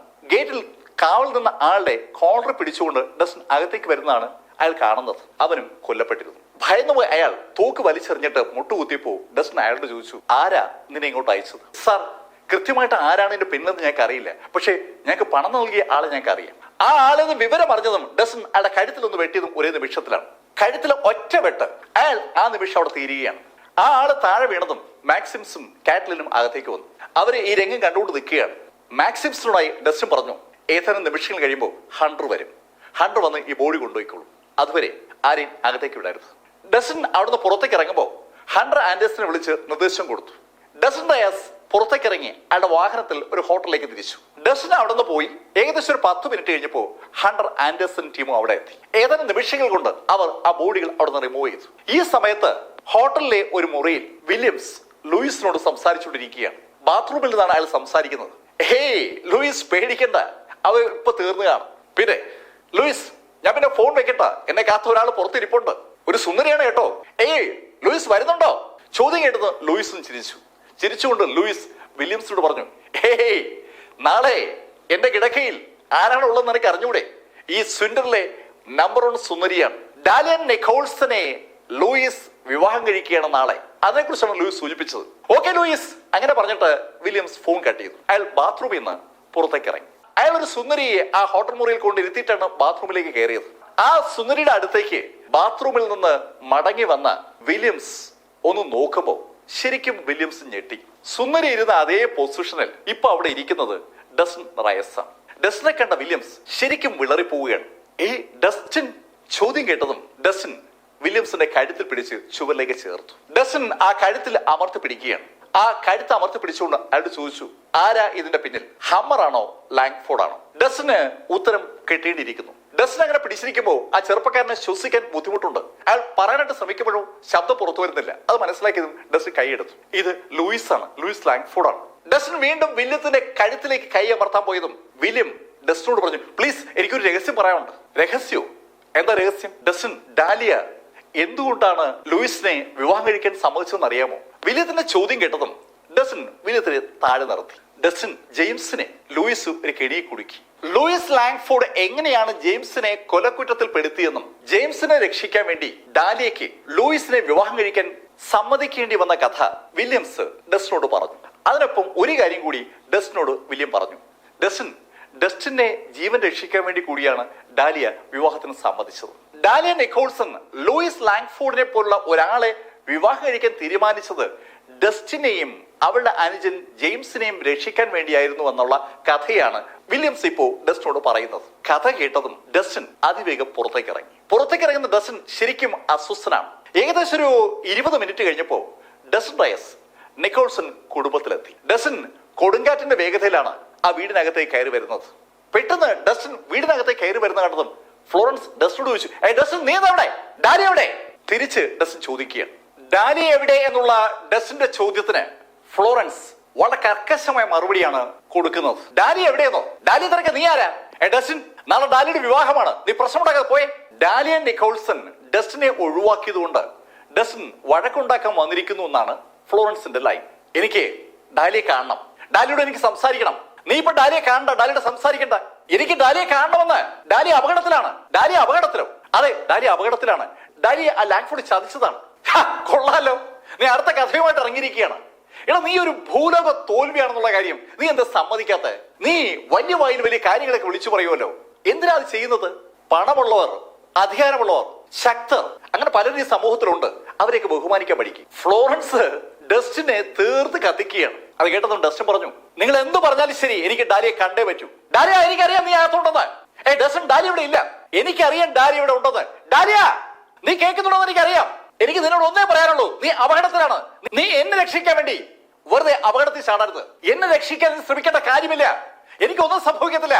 ഡസ്റ്റിൻ റയസിനെ രക്ഷിക്കാൻ വേണ്ടി സ്വയം ബലി കൊടുക്കുകയാണ് ഡാലിയ നിക്കോൾസൺ എന്ന് ഡസ്റ്റിൻ അറിഞ്ഞ ആ നിമിഷം മുതൽ ഡസ്റ്റിന് ഡാലിയെ കണ്ടേ പറ്റൂന്നായിരിക്കുകയാണ്. ഡാലിയെ കേൾക്കാൻ വേണ്ടി അങ്ങനെ ഉറക്കെ ഡസ്റ്റിൻ പറയുമ്പോൾ അവസാനം ഡാലിയ ഇറങ്ങി വന്നു. ഡസ്റ്റിൻ, ദയവായി പോകൂ. ഡാലിയ, നീ അപകടത്തിലേക്കാണ് പോകുന്നത്. നീ ഇത് ചെയ്യേണ്ട ഒരു കാര്യമില്ല. നീ കരുതുന്ന പോലെ നീ അത്ര വലിയ സംഭവമൊന്നുമല്ല. നീ എന്തിനാ മറ്റുള്ളവർക്ക് വേണ്ടി നിന്റെ ജീവിതം നശിപ്പിക്കുന്നത്? ഡസ്റ്റിന് വേണ്ടി, ജെയിംസിന് വേണ്ടി, അല്ലെങ്കിൽ നിക്കോൾസൺ കുടുംബത്തിന് വേണ്ടി ഡാലിയ അവളുടെ ജീവിതം ബലി അർപ്പിക്കാൻ പോവുകയാണ്. അവളുടെ ജീവിതം അവൾ വേണ്ടെന്ന് വെക്കാൻ പോവുകയാണ്. ആ കാര്യം ഡസ്റ്റിൻ എടുത്തു പറഞ്ഞപ്പോ ഡാലിയ ഡസ്റ്റിനോട് പറഞ്ഞു, ഡസ്റ്റിൻ, അങ്ങനെയല്ല, എനിക്ക് മടുത്തു. ഡാലിയ, നീ എന്തായി പറയുന്നത്? അത് ഡസ്റ്റിൻ, എനിക്ക് ജോലി ചെയ്ത് മടുത്തു. ഞാൻ എന്തിനാ ജോലി ചെയ്ത് പണം ഉണ്ടാക്കണം? മിസ്റ്റർ ലൂയിസ് ലാങ്ഫോർഡിന്റെ ഭാര്യയായി കഴിഞ്ഞാൽ എന്റെ കയ്യിലേക്ക് പണം വരും, അധികാരം വരും, സ്വാധീനം വരും. എനിക്ക് എവിടെയും പോവാം, ആരെയും കാണാം, ആരോട് സംസാരിക്കാം, എന്ത് കാര്യങ്ങളും ചെയ്യാം. സകല അധികാരവും എന്നിലേക്ക് വരും. അത്ര ഒരു സാഹചര്യം എന്റെ മുന്നിലേക്ക് വരുമ്പോൾ ഞാനത് ഉപയോഗിക്കണ്ടേ? ഡസ്റ്റിൻ, ജോലി ചെയ്ത് ആ ശൈലിയിൽ എത്തുന്നതിന് പകരം എളുപ്പം അവിടെ എത്താൻ എനിക്ക് പറ്റും. അതുകൊണ്ടാണ് ഞാനത് തീരുമാനിച്ചത്. ഡാലിയ, നീ പറയുന്നത് ശുദ്ധ കള്ളമാണെന്ന് എനിക്കും അറിയാം, നിനക്കും അറിയാം. നീ എന്നെ രക്ഷിക്കാൻ വേണ്ടി, അല്ലെങ്കിൽ ജെയിംസിനെ രക്ഷിക്കാൻ വേണ്ടി, അതുമല്ലെങ്കിൽ നിന്റെ ഈ കുടുംബത്തെ രക്ഷിക്കാൻ വേണ്ടി നീ ബോധപൂർവം ഈ വിവാഹത്തിന് സമ്മതിച്ചതാണ്. ഞാൻ അതൊക്കെ അറിഞ്ഞു. ആ ലൂയിസ് ചെയ്ത എല്ലാ കാര്യങ്ങളും ഞാൻ അറിഞ്ഞു. നീ ഒന്നുകൊണ്ടും പേടിക്കണ്ട. ഡസ്റ്റിൻ പറയുന്ന കാര്യങ്ങൾ പൂർണ്ണമായും തെറ്റാണ്. ഞാൻ എന്റെ സ്വന്തം ഇഷ്ടത്താലാണ് ഈ വിവാഹത്തിന് സമ്മതിച്ചത്. അതില് ഡസ്റ്റിനും ജെയിംസും നിക്കോൾസും കുടുംബമൊന്നും പങ്കാളിയല്ല. എനിക്ക് ലൂയിസിനെ ഇഷ്ടപ്പെട്ടു, അതുകൊണ്ട് ഞാൻ ലൂയിസിനെ കല്യാണം കഴിക്കുന്നു. വളരെ സിമ്പിൾ ആയിട്ടുള്ള ഒരു മറുപടിയാണ് ഡാലിയ നിക്കോൾസൺ ഡസ്റ്റിനോട് പറഞ്ഞത്. അത് കേട്ടതും ഡസ്റ്റിൻ ഡാലിയോട് പറഞ്ഞു, ഡാലിയ ഓക്കെ, പക്ഷെ ഒരു കാര്യം ഞാൻ നിന്നോട് പറയാം, നാളെ നിന്റെ വിവാഹം നടത്തില്ല ഞാൻ. ഡസ്റ്റിൻ തീർത്തു പറയുകയാണ്, ആകാശം ഇടിഞ്ഞു വീണാലും നാളെ ഡാലിയ നിക്കോൾസൺ ലൂയിസ് വിവാഹം നടക്കില്ല. ഡസ്റ്റിൻ തീർത്തങ്ങനെ പറഞ്ഞപ്പോ ഫ്ലോറൻസിനാണെങ്കിൽ ശരിക്കും കൊണ്ട് ദേഷ്യം വരികയാണ്. ഫ്ലോറൻസ് തറയിൽ ആഞ്ഞൊന്ന് ചവിട്ടിയിട്ട് അടുത്ത് കേട്ട ചൂല് വലിച്ചെടുത്തു. ചൂല് കൊണ്ട് ഡസ്റ്റിനെ അടിക്കുക എന്നുള്ളതാണ് അവരുടെ ടാർഗറ്റ്. അവർ ചൂലുമായി ഡസ്റ്റിന് അടുത്തേക്ക് വന്നതും ഡസ്റ്റിൻ ആ ചൂല് പിടിച്ചു വാങ്ങിച്ച് രണ്ടാട്ടം ഓടിച്ചു.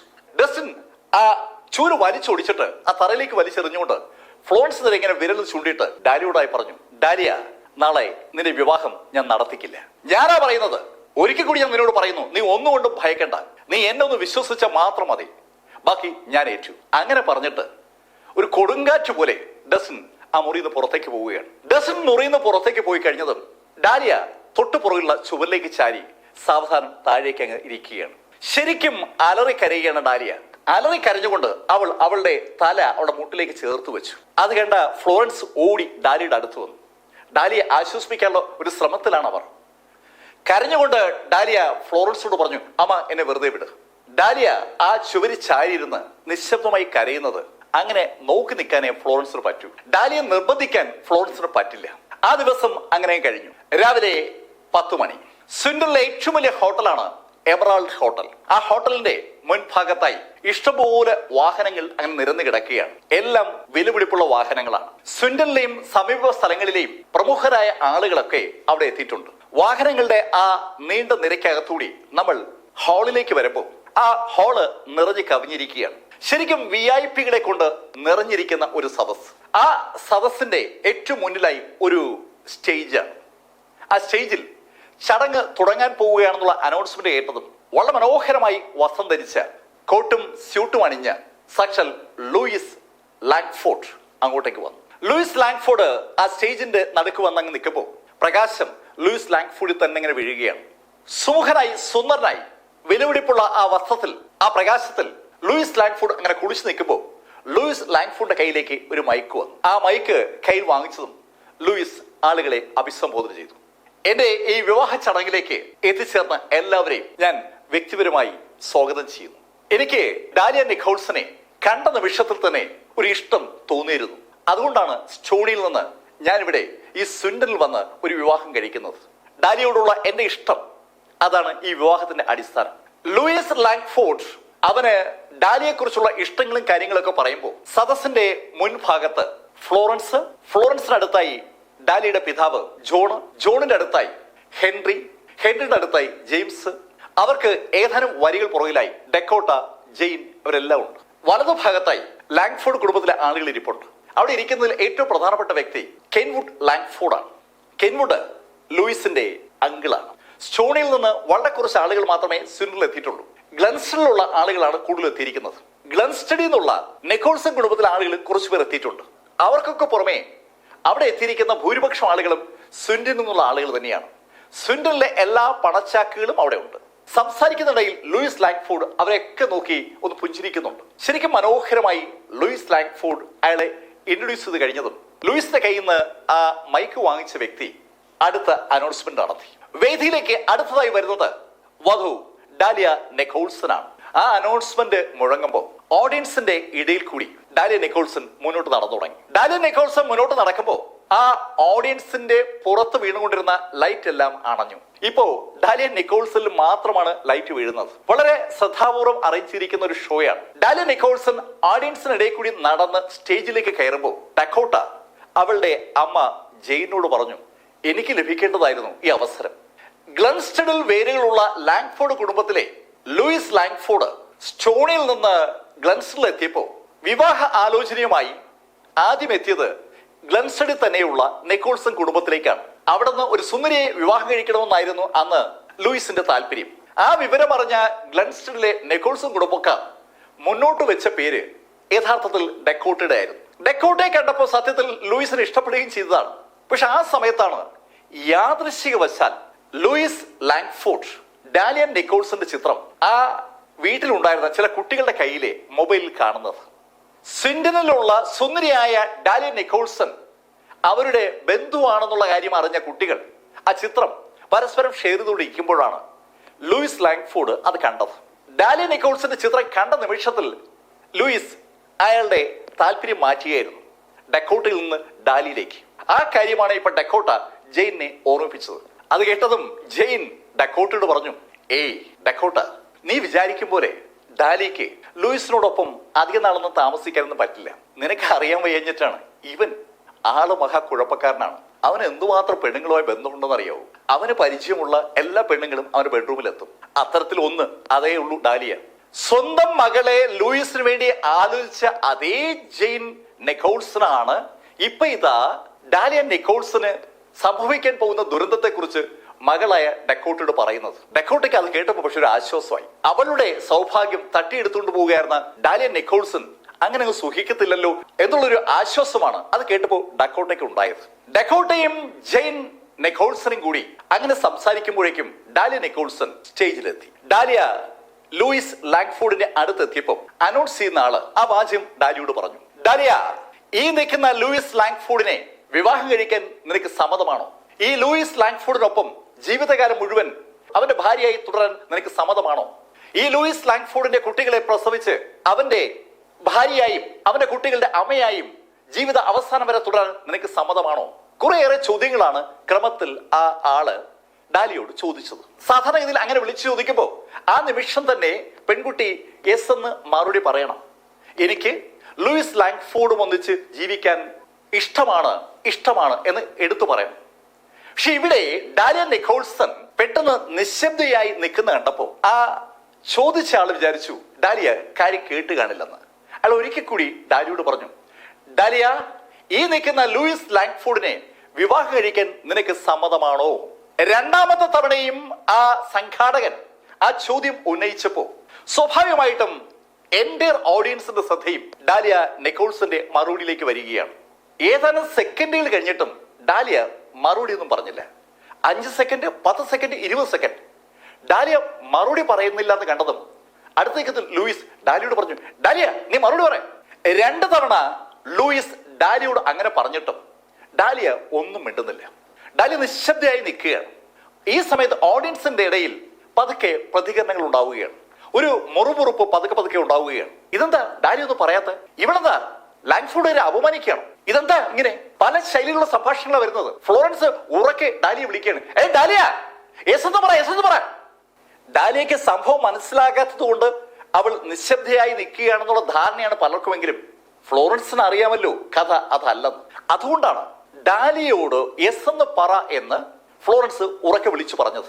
ഫ്ലോറൻസ് വീണ്ടും ഉറക്കെ ഡാലിയോട് യെസ് എന്ന് പറ എന്ന് പറയാൻ ശ്രമിച്ചതും അടുത്തിരിക്കുന്ന ജോൺ പെട്ടെന്ന് ഫ്ലോറൻസിന്റെ കയ്യിലും തട്ടി. നീ അത് പറയണ്ട.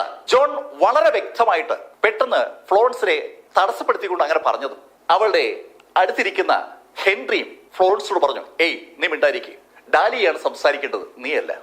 ഫ്ലോറൻസിന്റെ അടുത്തിരിക്കുന്ന ജോണിന്റെ പിതാവ് ഹെൻറിയും അങ്ങനെ പറഞ്ഞപ്പോ ഫ്ലോറൻസിന് പിന്നീട് വിളിച്ചു പറയാൻ ഒരു മടി. എന്നിട്ട് അവർ കണ്ണുകൊണ്ടൊക്കെ ആക്ഷൻ കാണിക്കുകയാണ്. അങ്ങോട്ടെങ്ങാനും ഡാലിയ നോക്കിയാൽ ഡാലിയോട് കാര്യം പറയാനുള്ള ഒരു ശ്രമത്തിലാണ് ഫ്ലോറൻസ്. പക്ഷെ ഈ സമയത്ത് സ്റ്റേജിൽ ആകെ അസ്വസ്ഥനാണ് ലൂയിസ് ഡാലിയോട് പറഞ്ഞു, ഡാലിയ, നീ എന്നെ കബളിപ്പിക്കാനാണ് ശ്രമിക്കുന്നതെങ്കിൽ നിനക്കറിയാമല്ലോ തന്നെ, നിന്നെ മാത്രമല്ല നിന്റെ മുഴുവൻ കുടുംബത്തെ ഞാൻ തീർക്കും. ഒരു ഭീഷണി കല്യാണ പന്തലിൽ വെച്ച്, വിവാഹ മണ്ഡപത്തിൽ വെച്ച് വിവാഹത്തിന് സമ്മതമാണെന്ന് ഡാലിയ പറയുന്നതിന് തൊട്ടു മുമ്പ് തന്നെ ലൂയിസ് ലാങ്ഫോർഡ് ഡാലിക്ക് കൊടുക്കുകയാണ്. ശരിക്കും ഭീഷണിപ്പെടുത്തി തന്നെയാണ് അയാൾ ഡാലിയെ വിവാഹം കഴിക്കാൻ ശ്രമിക്കുന്നത്. ആ ഭീഷണി കേട്ട ഡാലിയ മറുപടി പറയാനായിട്ട് വാ തുറക്കുമ്പോൾ ശരിക്കും ഉറക്കെ ആ ഹാളിന്റെ ഏറ്റവും പുറകുവശത്തുള്ള വാതിലിന്റെ ഭാഗത്തുനിന്ന് ഒരു ശബ്ദം കേട്ടു, ഡാലിയ, നീ മറുപടി പറയണ്ട. ശരിക്കും മുഴക്കമുള്ള ശബ്ദം കേൾക്കുമ്പോൾ എൻറ്റയർ ഓഡിയൻസിന്റെ തല പെട്ടെന്ന് പുറകോട്ടങ്ങ് തിരിഞ്ഞു. ഇപ്പോ എല്ലാവർക്കും വ്യക്തമായിട്ട് ആ കാഴ്ച കാണാം. ഒരു സുമുഖനായ ചെറുപ്പക്കാരൻ അവിടെ ആ ഹാളിന്റെ നടുവിലുള്ള വാതിലിലൂടെ അകത്തേക്ക് വരികയാണ്. ആ കാഴ്ച കണ്ട ലൂയിസ് ശരിക്കും ഒന്ന് ഞെട്ടി. കാരണം ലൂയിസ് ഒത്തിരിയേറെ ഗാർഡുകളെ ആ ബിൽഡിങ്ങിന് ചുറ്റുമായി അണിനിരത്തിരുന്നതാണ്. അവരാരും തന്നെ അകത്തേക്ക് വരുന്ന ആ ചെറുപ്പക്കാരനെ തടഞ്ഞില്ല എന്നുള്ളത് ഒരു അത്ഭുതമുണ്ടാക്കുന്ന കാര്യമാണ്. ഡസൻ റൈസിന്റെ ശബ്ദം കേട്ട ഡാലിയ ശരിക്കും അമ്പരപ്പോടെ ആ ഹാളിലേക്ക് നോക്കുകയാണ്. ഡസൻ തലേദിവസം രാത്രി അവളുടെ അടുത്ത് വന്നിട്ട് ഈ വിവാഹം മുടക്കുമെന്ന് അവളോട് പറഞ്ഞപ്പോ അവൾ യഥാർത്ഥത്തിൽ ഡസൻ അവിടേക്ക് ഇങ്ങനെ കടന്നു വരുമെന്ന് കരുതിയതല്ല. വൻതോതിൽ സെക്യൂരിറ്റി ഒരുക്കിയാണ് വിവാഹം നടത്തുന്നത്. ആ സെക്യൂരിറ്റിയൊക്കെ മറികടന്നുകൊണ്ട് ഡസന് അവിടെ എത്താനും വിവാഹം മുടക്കാനും കഴിയുമെന്ന് അവൾ എങ്ങനെ കരുതുക? അതുകൊണ്ട് തന്നെ ഡസന്റെ ആ വരവ് അവൾ ശരിക്കും അമ്പരപ്പിച്ചിരിക്കുകയാണ്. ലാങ്ഫോർഡുകാർ നടത്തുന്ന കല്യാണത്തിന്റെ ഇടയിലേക്ക് വന്ന് പ്രശ്നമുണ്ടാക്കിയാൽ ലാങ്ഫോർഡുകാരെല്ലാം കൂടി ഡസനെ അപകടപ്പെടുത്തും. അതവർക്ക് അറിയാം. ഡാലിയ എന്തു പറഞ്ഞെന്നറിയാതെ അമ്പരപ്പോട് നോക്കുമ്പോൾ ജെയിൻ നിക്കോൾസൺ ഡസനോട് പറഞ്ഞു, ഡസൻ നീ എന്തായി കാണിക്കുന്നേ? ഡെക്കോട്ടയും അത് ആവർത്തിച്ചു. ജെയിനും ഡെക്കോട്ടയും മാത്രമല്ല, ആ ഓഡിയൻസിന്റെ ഇടയിൽ നിൽക്കുന്ന പലരും, നിക്കോൾസൺ കുടുംബത്തിലെയും ലാങ്ഫോർഡ് കുടുംബത്തിലെയും പലരും ഡസനെ നോക്കി പല ഡയലോഗ് പറയുകയാണ്. ഇവനെന്താ ചാവനടങ്ങിയിരിക്കണോ? ഇവൻ ആരാ ഇത്? എന്തായി പറയുന്നത്? അങ്ങനെ പല ഡയലോഗുകൾ വരികയാണ്. ഡസൻ ആ ഡയലോഗുകൾക്കിടയിലൂടെ നടന്ന് മുന്നോട്ട് വരുമ്പോ ഫ്ലോറൻസ് ഡസനോട് പറഞ്ഞു, ഡസൻ ആവശ്യമില്ലാത്ത കാര്യത്തിൽ ഇടപെടരുത്. ഡസൻ അവരൊന്നും നോക്കാതെ നേരെ സ്റ്റേജിലേക്ക് കയറി ഡാലിയുടെ അടുത്ത് വന്നു. ഡാലിയോടായി ഡസൻ പറഞ്ഞു, ഡാലിയ, ഇവൻ ഒരു കള്ളനാണ്, തെമ്മാടിയാണ്. മനുഷ്യന്മാർ ധരിക്കുന്ന വസ്ത്രം ഇവൻ ധരിച്ചിട്ടുണ്ടെന്നേ ഉള്ളൂ. അകത്ത് ഇവൻ ഒരു ചെന്നായിയാണ്. അക്ഷരാർത്ഥത്തിൽ ഇവൻ ഒരു നാണം കെട്ട ഒരു മൃഗമാണ്. ഡസൻ അത് പറയുമ്പോ മൈക്കിലൂടെ ആ ശബ്ദം വളരെ ഉറക്കെ ആ ഹാളിൽ മുഴുവൻ കേൾക്കുകയാണ്. ഒരു വിവാഹ മണ്ഡപത്തിലേക്ക് ഒരാൾ കടന്നു വന്ന് വരൻ ഇത്രയും മോശം വ്യക്തിയാണെന്ന് ഉറക്കെ വിളിച്ചു പറയുമ്പോൾ സ്വാഭാവികമായും അതൊരു വലിയ ഓളം ഉണ്ടാക്കും. അതേ ഓളം ആ ഹാളിനകത്ത് മുഴുവൻ ഉണ്ടാവുകയാണ്. വന്ന ആൾ ആരാണെന്ന് അറിഞ്ഞുകൂടാത്ത ഒത്തിരിയേറെ ആളുകൾ അതിനകത്തുണ്ട്. സകലരും അമ്പരപ്പെട്ട് നോക്കുകയാണ്, ആരാ ഇവൻ? ഇവനൊരു എല്ല് കൂടുതലാണ്. അങ്ങനെ ചിലർ ഡയലോഗ് പറയുമ്പോൾ ചിലർ പറയുന്നത് ആൾ ആരാണെങ്കിലും അവൻ സമ്മതിക്കണം. ലാങ്ഫോർഡിലെ ലൂയിസിന്റെ മുഖത്ത് നോക്കിക്കൊണ്ട് അങ്ങനെ പറയാനുള്ള ചങ്കൂറ്റം കാണിച്ചില്ലേ? പല ശൈലിയുള്ള ഡയലോഗ് ഇങ്ങനെ വരുമ്പോ ഡസൻ ഡാലിയോട് പറഞ്ഞു, ഡാലിയ നീ പേടിക്കണ്ട, ഞാൻ ആ വാക്ക് തരുന്നത് ഒന്നും സംഭവിക്കില്ല, ഒന്നും. ഡാലിയ എന്നിട്ടും മിണ്ടാതെ നിൽക്കുകയാണ്. ഡസൻ അത് പറഞ്ഞപ്പോ ഡാലിയ ഡസനോട് പറഞ്ഞു, ഡസൻ പ്ലീസ് പ്രശ്നമുണ്ടാക്കരുത്. ഡാലിയ, ഞാൻ നിന്നോട് പറഞ്ഞു ഈ വിവാഹം ഞാൻ നടത്തിക്കില്ലെന്ന്. നിനക്ക് ഞാൻ വാക്ക് നൽകിയതാണ്, ഒന്നും സംഭവിക്കില്ല.